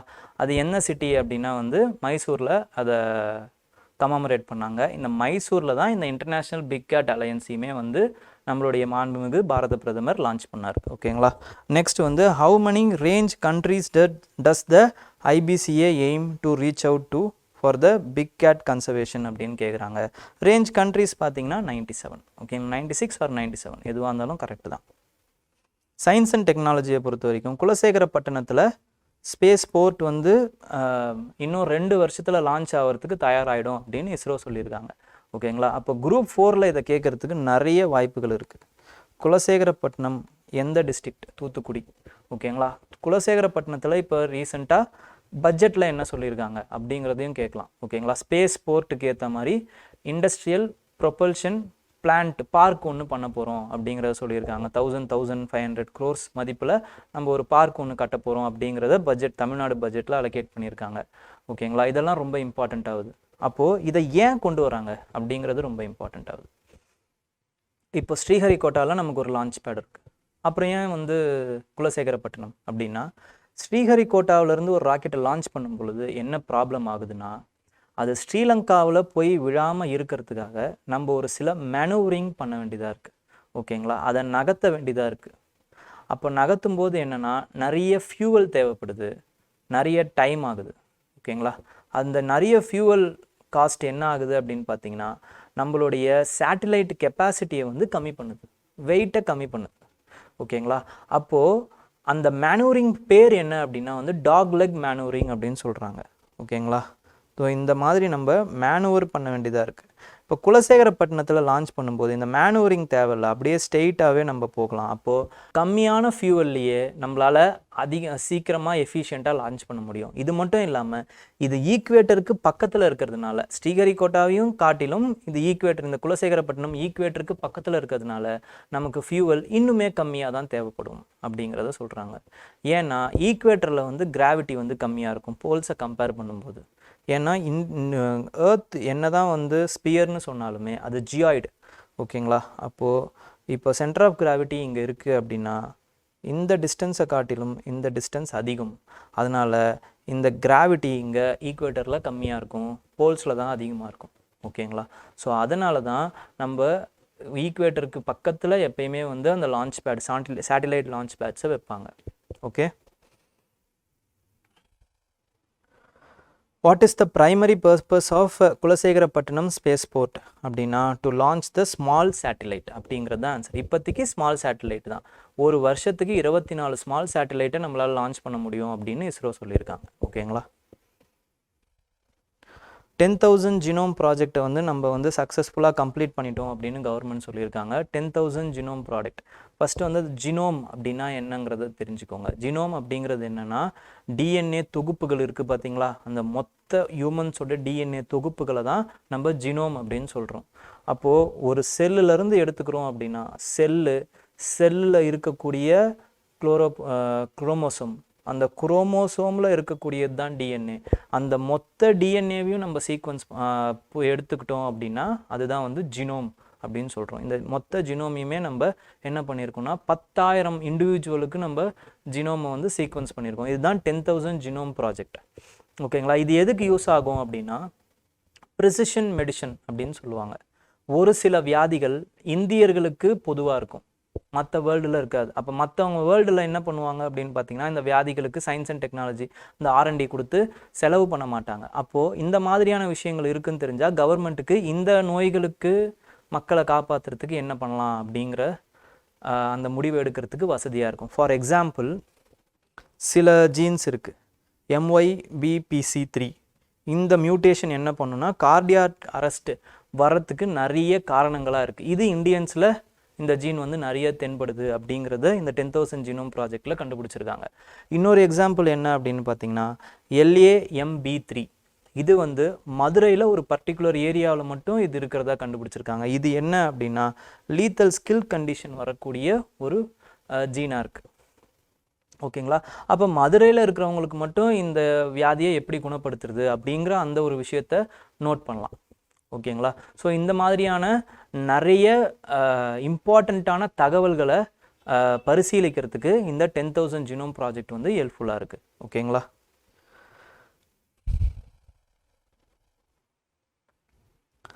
So CRISPR-Cas9 technology is used for என்ன அப்படின்னா editing jeans இந்த ஜீனோம். இது ரொம்ப இம்பார்ட்டண்ட்டுங்க. இதை யூபிஎஸ்சியில் பொறுத்த வரைக்கும் ஒரு 3 வாட்டி கேட்டிருக்காங்க. ஓகேங்களா? இந்த Cas9 அப்படிங்கிற அந்த விஷயத்தை மாலிகுலார் சிசர்ஸ் அப்படின்னு சொல்லுவாங்க. ஓகேங்களா?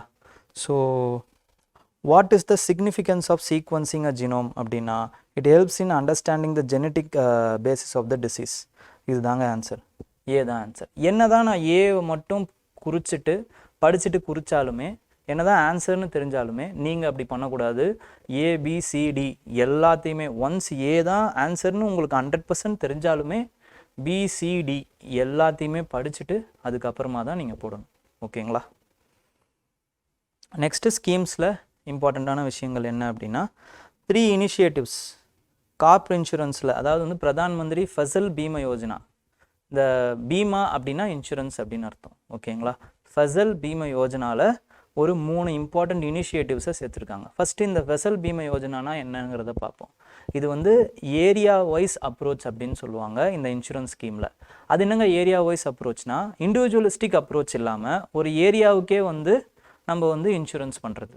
இப்போ ஏரியாவில் ப்ரீ கிராப்பிங் சீசன்லேருந்து போஸ்ட் ஹார்வெஸ்ட் வரைக்கும் என்னென்னலாம் ப்ராப்ளம் வருதோ எல்லாத்தையுமே ஹோலிஸ்டிக்காக நம்ம என்ன பண்ணுறோன்னா இந்த இன்சூரன்ஸில் கவர் பண்ணுவாங்க. எப்படின்னா இப்போ உங்களால் வந்து ஒரு நேச்சுரல் டிசாஸ்டரால் உங்களால் வந்து பயிரே வைக்க முடியல, இல்லை ஹார்வெஸ்ட் பண்ணுறது தவறி போயிடுச்சு அப்படின்னா இது எல்லாத்தையுமே இந்த இன்சூரன்ஸ் வந்து காப்பாற்றும். ஓகேங்களா? அப்போ எல்லாத்துக்குமே ஒரே ப்ரீமியமா அப்படின்னா கிடையாது. நம்மக்கிட்ட வந்து ரபி, அப்புறம் வந்து கேரிஃப், அப்புறமா வந்து ஹார்டிகல்ச்சர், இந்த மாதிரி நிறைய வெரைட்டிஸ் இருக்குது இல்லைங்களா? இது எல்லாத்துக்குமே வந்து ரபிக்கு வந்து 2% ஆஃப் த அந்த ப்ரீமியமை வந்து விவசாயிங்க கொடுக்கணும். மற்ற எல்லாத்தையுமே கவர்மெண்ட் போட்டுரும். கரீஃபுக்கு 2% ஆஃப் த ப்ரீமியம். ரபிக்கு வந்து பார்த்தீங்க அப்படின்னா 1.5% ஆஃப் த ப்ரீமியம். ஹார்டிகல்ச்சருக்கு பொறுத்த வரைக்கும் ஹார்டிகல்ச்சர் கிராப்ஸ், தோட்டக்கலைகள்னு சொல்லுவாங்க, தோட்டக்கலைகள் கிராப்ஸுக்கு வந்து பார்த்தீங்க அப்படின்னா 5% ஆஃப் த ப்ரீமியமை விவசாயிகள் கட்டணும். ஓகேங்களா? ஸோ இதில் என்னென்னா இப்போ இது under the ministry of agriculture and வெல்ஃபேரில் இருக்குது. இதில் ஒரு 3 இம்பார்ட்டண்ட்டான விஷயத்தை சேர்த்துருக்காங்க. இப்போ என்ன அப்படின்னா கிஷான் ரக்ஷக், கிசான்னா வந்து ஃபார்மர்ஸ்னு அர்த்தம், ரக்ஷர்னா காப்பாற்றுறது. ஓகேங்களா? காப்பாற்றுறதுக்கான ஒரு போர்ட்டலை கண்டுபிடிச்சிருக்காங்க, அதாவது வந்து உருவாக்கியிருக்காங்க. இந்த போர்ட்டல் என்ன பண்ணும் அப்படின்னு பார்த்தீங்கன்னா இட் இஸ் அ மல்டிலிங்குவல், பல லாங்குவேஜில் இருந்து மக்களுக்கு ஹெல்ப் பண்ணக்கூடிய போர்ட்டல் இது. To navigate the insurance process, insurance எப்படி போடணும், இப்போ இன்சூரன்ஸ் சரியாக வரல, கிரிவன்சஸ் இருக்குது, அவங்களுக்கு அதை எப்படி வந்து சால்வ் பண்ணணும்னு சொல்லி கொடுக்குறது, அந்த மாதிரியான ஹெல்ப்லைன் இது. ஓகேங்களா? நெக்ஸ்ட் வந்து சாரதி பிளாட்ஃபார்ம் அப்படிங்கிற ஒரு பிளாட்ஃபார்ம். இது with collaboration of UNDP, United Nations development programme அப்படிங்கிற அவங்களோட கொலாபரேஷனோட இந்த இன்சூரன்ஸ் ப்ராடக்ட்டு யார் யாருக்கு எந்தெந்த ஃபார்மருக்கு எப்படியெல்லாம் பண்ணலாம் அப்படின்னு அவங்களுக்கு ஏற்ற மாதிரி செலக்ட் பண்ணுறது தான் இந்த சாரதி இனிஷியேட்டிவோட வேலை. நெக்ஸ்ட் வந்து லேர்னிங் மேனேஜ்மெண்ட் சிஸ்டம் அப்படின்ற ஒரு பிளாட்ஃபார்ம். இது எதுக்கு அப்படின்னு பார்த்தீங்கன்னா அந்த இன்சூரன்ஸ் போட்டவங்களுக்கு ட்ரைனிங் கொடுக்குறாங்க, அந்த நாலேஜை வந்து பெருக்குறாங்க. ஓகேங்களா? ஸோ இந்த 3மே இம்பார்ட்டண்ட். ஓகே, ஸோ இதை வந்து ப்ரீவியஸ் இயரில் கேட்டிருக்காங்க. Pradhan Mantri Fasal Bima Yojana with reference to its consider the following. Under this scheme farmers will have to pay the uniform premium of 2% அப்படிங்கிறது தப்பு. Okay, next this scheme covers the post harvest losses arising out of cyclones and unseasonal rainsங்கிறது correct. Okay, answer வந்து 2 only. 2016 கேட்ட question யூபிஎஸ்சியில். Okay, important டேஸுக்கு வந்திருக்கும். Important டேஸை பொறுத்த வரைக்கும் பார்த்தீங்கன்னா சென்ட்ரல் எக்ஸைஸ் டே, அது வந்து ஏன் அதை உருவாக்கியிருக்காங்க அப்படின்னா to commemorate the establishment of the central excise and salt tax. 1944 இதை பண்ணியிருக்காங்க. ஓகேங்களா? அப்போ ப்ரீ இண்டிபெண்டன்ஸ்லேருந்தே இந்த டேக்ஸ் இருந்திருக்கு. இந்த 1966 இதை சென்ட்ரல் எக்ஸைஸ் டேக்ஸாக மாற்றிருக்காங்க. ஓகேங்களா? இதை வந்து February 24 கொண்டாடுறோம் நம்ம. நெக்ஸ்ட்டு வந்து literacy rate, financial literacy week. இந்த ஃபினான்ஷியல் லிட்ரஸி வீக் வந்து பார்த்தீங்க அப்படின்னா February 26 March 1 வரைக்கும் நம்ம கொண்டாடுறோம். ஓகேங்களா? லாஸ்ட் வீக் ஆஃப் February நம்ம ஃபினான்ஷியல் லிட்ரஸி வீக் அப்படின்னு கொண்டாடுறோம். என்ன ஃபினான்ஷியல் லிட்ரஸி அப்படின்னா என்ன அர்த்தம்? அதாவது வந்து பணம் சம்பாதிக்கிறது கஷ்டமோ ஈஸியோ தெரியாது, ஆனால் பணத்தை விடுறது ரொம்ப ரொம்ப ஈஸி. பணம் சம்பாதிக்கிறது கஷ்டம்னா பணத்தை வந்து சேர்த்து வைக்கிறதோ இல்லை சேமிக்கிறதோ அதை விட கஷ்டம். ஓகேங்களா? ஏன் அப்படி சொல்கிறேன்னா, நிறைய பணக்காரங்க இருந்திருக்காங்க, அவங்க ரொம்ப சீக்கிரத்தில் ஏழையாயிருக்காங்க, நம்ம கண்ணு முன்னாடியே பார்த்துருக்கோம். ஃபார் எக்ஸாம்பிள் அனில் அம்பானி எடுத்துக்கோங்க. அவருக்கு துருபாய் அம்பானியோடைய பாதி சொத்து இருந்துச்சு, இப்போ அவர்கிட்ட ஒன்றுமே இல்லை, மஞ்சள் நோட்டீஸ் கொடுத்துட்டு வீட்டில் உட்காந்துருக்காரு. மைக்கேல் ஜாக்சன், அவர் சம்பாதிக்கிற அளவுக்கு யாருமே சம்பாதிச்சது கிடையாது, ஆனால் செலவு எப்படி பண்ணுறதுன்னு தெரியாமல் கடைசியாக அவர் ஏழையாக தான் செத்தார். ஓகேங்களா? அப்போது இதுக்கு என்ன சொல்லுவாங்க அப்படின்னு பார்த்தீங்கன்னா, செலவு பண்ணுறது ரொம்ப ரொம்ப இம்பார்ட்டண்ட். எப்படி நீங்கள் இன்வெஸ்ட் பண்ணணும், சம்பாதிக்கிறத எப்படியெல்லாம் சேர்த்து வைக்கணும், இப்படிங்கிற அந்த நாலேஜ், அதுதான் ஃபினான்ஷியல் லிட்ரஸி அப்படின்னு சொல்லுவாங்க. அதை செலவு பண்ணுறதுக்கு என்ன சொல்லுவாங்கன்னா, ஃப்ரூகலாக இருக்கணும் அப்படின்னு இங்கிலீஷில் ஒரு வார்த்தை இருக்குது. ஃப்ரூகல், சிக்கனம் அப்படின்னு அர்த்தம். சிக்கனமாக செலவு பண்ணணும் அப்படின்னு அர்த்தம். கஞ்சம் கிடையாது, சிக்கனம். ஓகேங்களா? எதுக்கு தேவையோ அதை மட்டும்தான் செலவு பண்ணணும் அப்படின்றத சொல்லுவாங்க. ஓகேங்களா?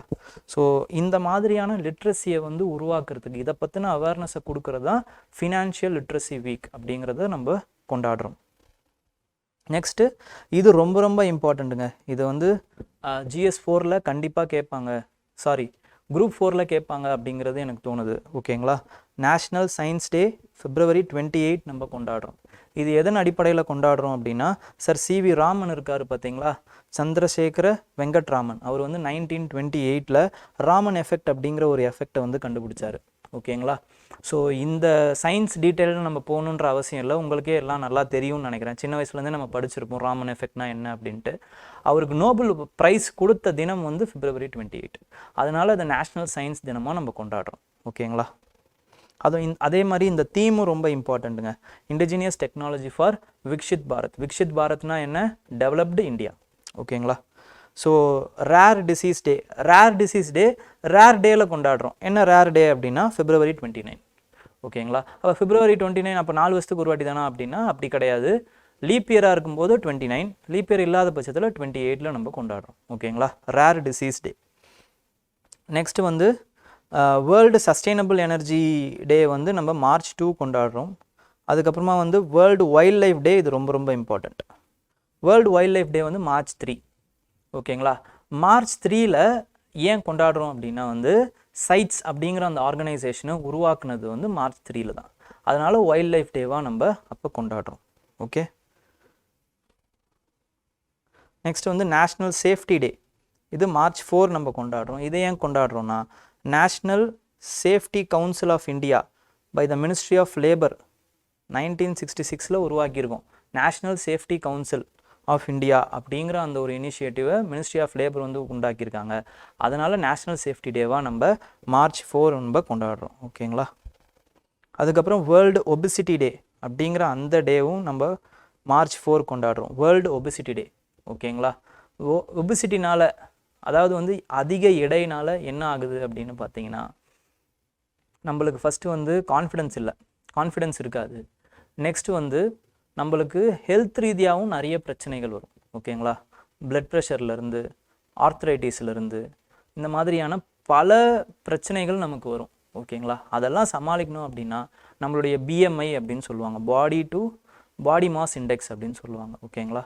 அந்த ஹைட்டுக்கும் வெயிட்டுக்கும் கரெக்டான இண்டெக்ஸ் அது. ஓகே, இவ்வளோ ஹைட் இருக்கீங்க அப்படின்னா இவ்வளோ வெயிட் தான் இருக்கணும். 25க்கு மேலே இருக்கீங்க அப்படின்னா நீங்கள் ஓவர் வெயிட்டுன்னு சொல்லுவாங்க. 30க்கு மேலே இருக்கீங்க அப்படின்னா ஒபீஸ் அப்படின்னு சொல்லுவாங்க. ஓகேங்களா? ஆனால் ஒபீஸாக இருக்கிறதுனால எந்த ஒரு கேவலமோ அசிங்கமோ கிடையாது. பட் உங்களுடைய உடல் நலத்துக்கு அது தீங்கானது. ஓகேங்களா? நெக்ஸ்ட்டு வேர்ல்டு இன்ஜினியரிங் டே. வேர்ல்டு இன்ஜினியரிங் டே வந்து நம்ம March 4 கொண்டாடுறோம். நேஷ்னல் இன்ஜினியரிங் டே வந்து எப்போ கொண்டாடுவோம் அப்படின்னா வந்து September 15 கொண்டாடுவோம். ஓகேங்களா? அது யாருடைய பிறந்தநாளில் கொண்டாடுறோம் அப்படின்னு நம்ம கமெண்ட்டில் சொல்லுங்கள். ஓகே.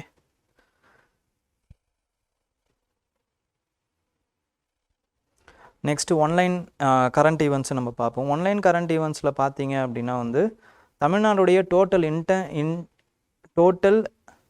இன்ஸ்டால்டு பவர் கெப்பாசிட்டி வந்து இன்க்ரீஸ் ஆக போகுது அப்படிங்கிறத சொல்கிறாங்க. எவ்வளோனா 31% இன்க்ரீஸ் ஆகும்.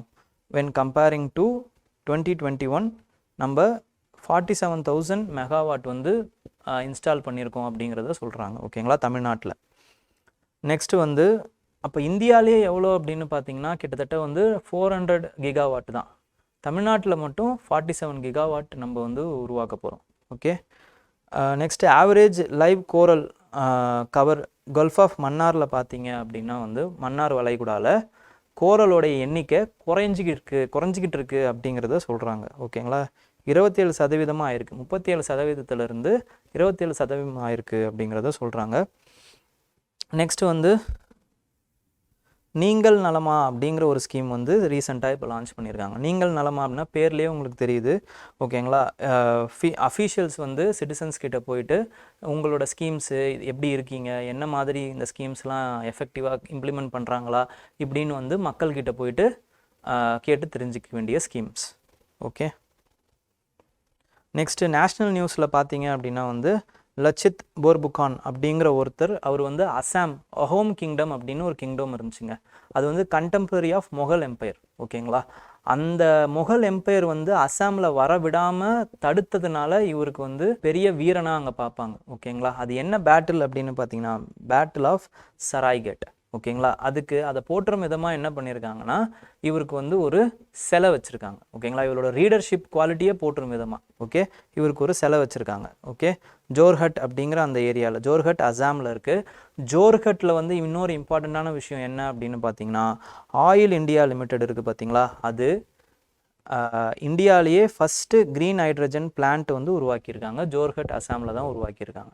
ஓகேங்களா, நெக்ஸ்ட் வந்து உருது போயட் அண்ட் பாலிவுட் ரைட்டருக்கு வந்து ஞான்பீத் அவார்டு வந்து கிடச்சிருக்கு. நெக்ஸ்ட்டு மிலன் எக்ஸசைஸ் 2024 இதுதான் வந்து பார்த்தீங்க அப்படின்னா இந்தியன் நேவியோடைய biggest multi lateral navy exercise. Okay, இந்த எக்ஸசைஸ் வந்து வைசாகில் நடந்திருக்கு. Okay, next cabinet committee on economic affairs has approved 340 quintals as fair and remunerative price for sugar cane அப்படின்னு சொல்லியிருக்காங்க. இந்த 340 குவிண்டால்லாம் நமக்கு முக்கியம் கிடையாது. ஓகேங்களா, cabinet committee on economic affairs தான் வந்து ஃபேர் அண்ட் ரெனுமரேட்டிவ் ப்ரைஸை வந்து அப்ரூவல் பண்ணுறாங்க அப்படிங்கிறது தான் முக்கியம். 2015 இதே கேள்வியே கேட்டிருக்காங்க பாருங்கள். Fair and remunerative price of sugar cane is approved by A is the answer. Recommend யார் பண்ணுவாங்கன்னா இவங்க பண்ணுவாங்க. எம்எஸ்பியுமே இவங்க தான் ரெக்கமெண்ட் பண்ணுவாங்க, commission for agriculture cost and prices. ஓகேங்களா, next Chapchar Kut is a celebration held in the anticipation of golden harvest of Mizoram. ஓகேங்களா, இது வந்து ஒரு ஃபெஸ்டிவல் எங்கே கொண்டாடுறாங்க, இப்போ ஃபெஸ்டிவல் பிளேஸ் இவ்வளோ தான் கேட்பாங்க. இதே மாதிரி 2018 ஒரு கேள்வி கேட்டிருக்காங்க பாருங்கள், சப்பர்குட் ஃபெஸ்டிவல் மிசோரம். ஓகேங்களா, அதுக்கப்புறம் பலாட் is in Manipur. Thangta dance வந்து என்ன அப்படின்னு பார்த்தீங்கன்னா சிக்கிம் கிடையாது, it is also in Manipur. இது வந்து ஒரு மார்ஷியல் ஆர்ட். இது மார்ஷியல் ஆர்ட் கூட சேர்ந்த ஒரு டான்ஸ். ஓகேங்களா, அப்புறம் India's first indigenously built hydrogen fuel ferry boat வந்து சுச்சிதா அப்படிங்கிற பேரில் கொச்சியில் வந்து இன்ட்ரடியூஸ் பண்ணியிருக்காங்க. விஓ சிதம்பரனார் போர்ட் இருக்குது பார்த்தீங்களா, அது வந்து தூத்துக்குடி போர்ட். அதுதான் வந்து first green hydrogen hub port இந்த கண்ட்ரி அப்படின்றத சொல்லியிருக்காங்க. 2023 கேட்ட question. Kamaraj port first major port of India registered as company. Mundra port largest private owned port in India. Visakhapatnam largest container port in India. இது கிடையாது. ஓகேங்களா, அப்போ 2 பேர் ஒன்லி இஸ் த ஆன்சர். ஓகேங்களா, அதே மாதிரி விஓ சிதம்பரனார் போர்ட் வந்து is the first green hydrogen hub port இந்த கண்ட்ரி. வெரி வெரி இம்பார்ட்டண்ட்டான ஒரு பாயிண்ட்டாக நமக்கு கிடைக்குது. Next union minister of education launched Swayam plus platform and courses offer developed collaboratively with the industry. IIT Madras இதை வந்து ஆப்ரேட் பண்ண போகுது. ஸ்வயம் ப்ளஸ் பிளாட்ஃபார்மை ஐஐடி மெட்ராஸ் வந்து ஆப்ரேட் பண்ண போகுது. ஓகேங்களா, ஸோ ஸ்வயம் பற்றி கேட்டிருக்காங்க யூபிஎஸ்சியில். Swayam is an initiative of the government of India aims at என்ன அப்படின்னா வந்து providing affordable and quality education to the citizens for free. ஓகேங்களா, நெக்ஸ்ட் வந்து India's first Skill India centre எங்கே இருக்குது அப்படின்னு பார்த்தீங்கன்னா சம்பல்பூர் ஒடிசாவில் இருக்குது. அதுக்கப்புறம் இன்டர்நேஷ்னல் சோலார் அலையன்ஸை மால்டா வந்து ஜாயின் பண்ணியிருக்காங்க. ஓகேங்களா, மால்டா வந்து 119th கண்ட்ரியாக ஜாயின் பண்ணியிருக்காங்க இன்டர்நேஷ்னல் சோலார் அலையன்ஸில். நெக்ஸ்ட் வந்து lacquer or lac bangles of Hyderabad வந்து ஜிஐ டேக் வந்து இப்போ ரீசெண்டாக கிடச்சிருக்கு.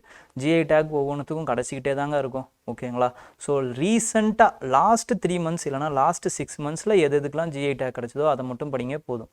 ஓகே,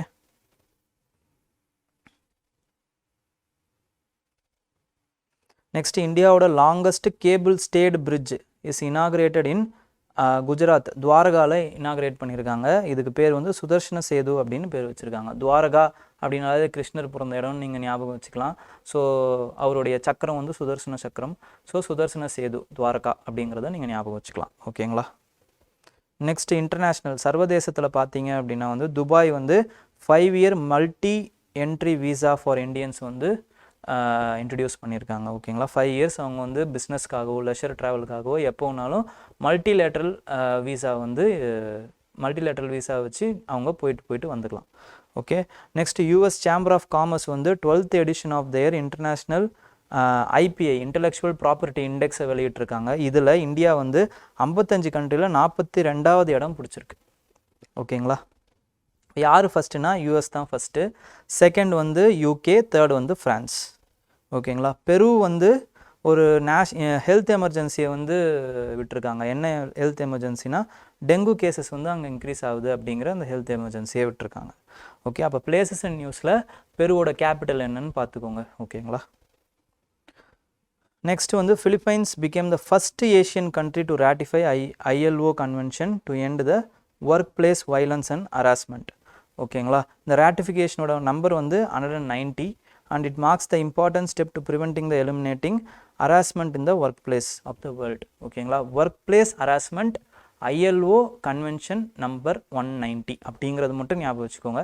ஏன் இதை ஞாபகம் வச்சுக்கணும் அப்படின்னா இதே மாதிரியே வந்து ILO கன்வென்ஷன் 138 182 ரிலேட்டட் டு என்ன அப்படின்னு ஒரு வாட்டி கேட்டான். இது வந்து இந்தியா வந்து ராட்டிஃபை பண்ணுச்சு, அதனால் கேட்டான். இது பிலிப்பைன்ஸ் தான். ஸோ ரொம்ப பெரிய இம்பார்ட்டண்ட்டான நியூஸ் இல்லை, பட் ஏஷியாவோட ஃபஸ்ட் அப்படிங்கிற அந்த இம்பார்ட்டன்ஸ்னால ஒரு வாட்டி ஞாபகம் வச்சுக்கிறதுல தப்பு இல்லை. ஓகேங்களா, இது it's with respect to child labour. ஓகேங்களா, நெக்ஸ்ட் வந்து French law makers have approved a bill that will enshrine the right to abortion இந்த ஃப்ரெஞ்ச் கான்ஸ்டிடியூஷன். இந்த ஃப்ரெஞ்ச் கான்ஸ்டிடியூஷன் இதோட எத்திக்கல் ஆங்கிள் எல்லாத்தையுமே வந்து நம்ம என்ன பண்ணியிருக்கோம் அப்படின்னா part 5 of the current affairs இதில் நம்ம டீட்டெயில்டாக எத்திக்ஸ் செக்ஷன்ஸில் நம்ம டீல் பண்ணியிருக்கோம். அதை ஒரு வாட்டி போய் பாருங்கள். ஓகேங்களா, next Swachhta green leaf rating initiative, இதை வந்து department of drinking water in collaboration with ministry of tourism கூட லான்ச் பண்ணியிருக்காங்க. ஓகேங்களா, இது எதுக்கு அப்படின்னு பார்த்தீங்கன்னா வேர்ல்டு கிளாஸ் ஹைஜீனை வந்து என்ஷூர் பண்ணுறதுக்காக in along the ways of hotels, அப்புறமா வந்து ரெசார்ட்ஸு, அது ஹோம் ஸ்டேஸ், இது எல்லாத்துலேயுமே. ஓகே, நெக்ஸ்ட் வந்து எக்கானமியை பொறுத்த வரைக்கும் என்னென்னா RBI என்ன பண்ணியிருக்காங்கன்னா ஒரு இம்பார்ட்டண்ட்டான காஷனரி மெசேஜ் வந்து சொல்லியிருக்காங்க அகெயின்ஸ்ட் ஜூஸ் ஜாக்கிங் அப்படிங்கிற அந்த விஷயம். ஜூஸ் ஜாக்கிங் அப்படின்னா என்னென்னா நீங்கள் பொது வெளியில் இப்போது ரயில்வே ஸ்டேஷன் இது எல்லாத்துலேயுமே பார்த்துருப்பீங்க, நிறைய பப்ளிக் போர்ட்டல்ஸ் இருக்கும், சார்ஜிங் ஸ்டேஷன்ஸ் இருக்கும். இந்த சார்ஜிங் ஸ்டேஷன்ஸில் ஹேக்கர்ஸ் என்ன பண்ணிடுறாங்க அப்படின்னா உங்களோட யூஎஸ்பியை எப்போ கனெக்ட் பண்ணுறீங்களோ அப்போவே வந்து உங்களுடைய அந்த ஃபோனை வந்து ஹேக் பண்ணுற மாதிரியான மால்வேரை இன்ஸ்டால் பண்ணிட்டு போயிடுறாங்க. அப்போ பொது இடத்துல இனிமேல் சார்ஜ் பண்ணாதீங்க அப்படிங்கிறத சொல்கிறாங்க. இதை இன்ஸ்டால் பண்ணுறதுக்கு, இந்த மால்வேரை பொது இடத்துல இன்ஸ்டால் பண்ணுறதுக்கு பேர் ஜூஸ் ஜாக்கிங். ஓகேங்களா, இந்த டேர்மை வந்து கேட்குறதுக்கு நிறைய வாய்ப்புகள் இருக்குது. ஓகே,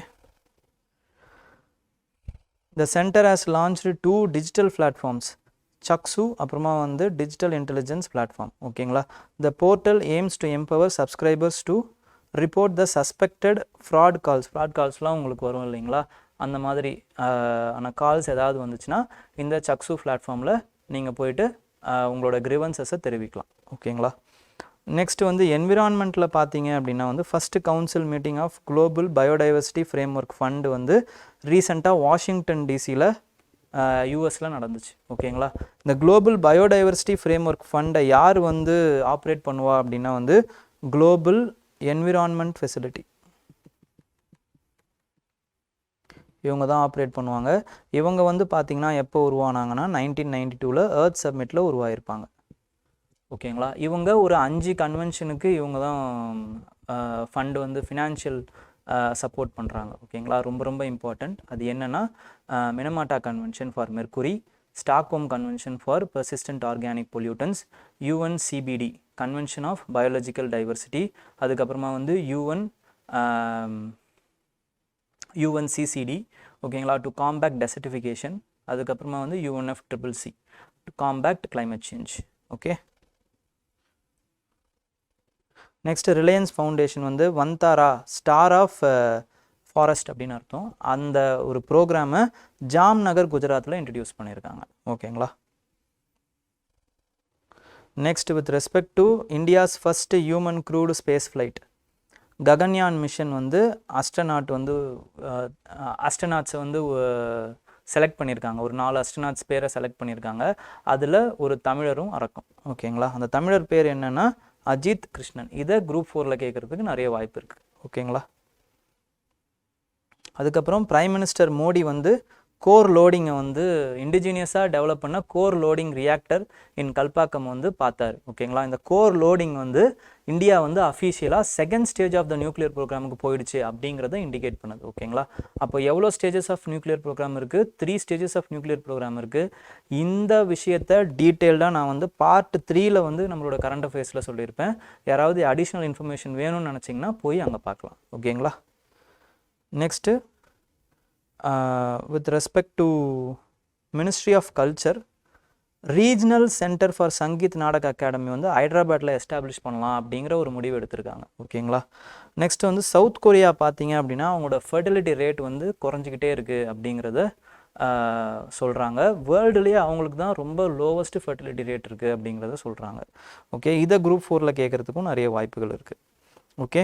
UNEP அப்புறம் வந்து ISWA international solid waste association recently released global waste management outlook. ஓகேங்களா.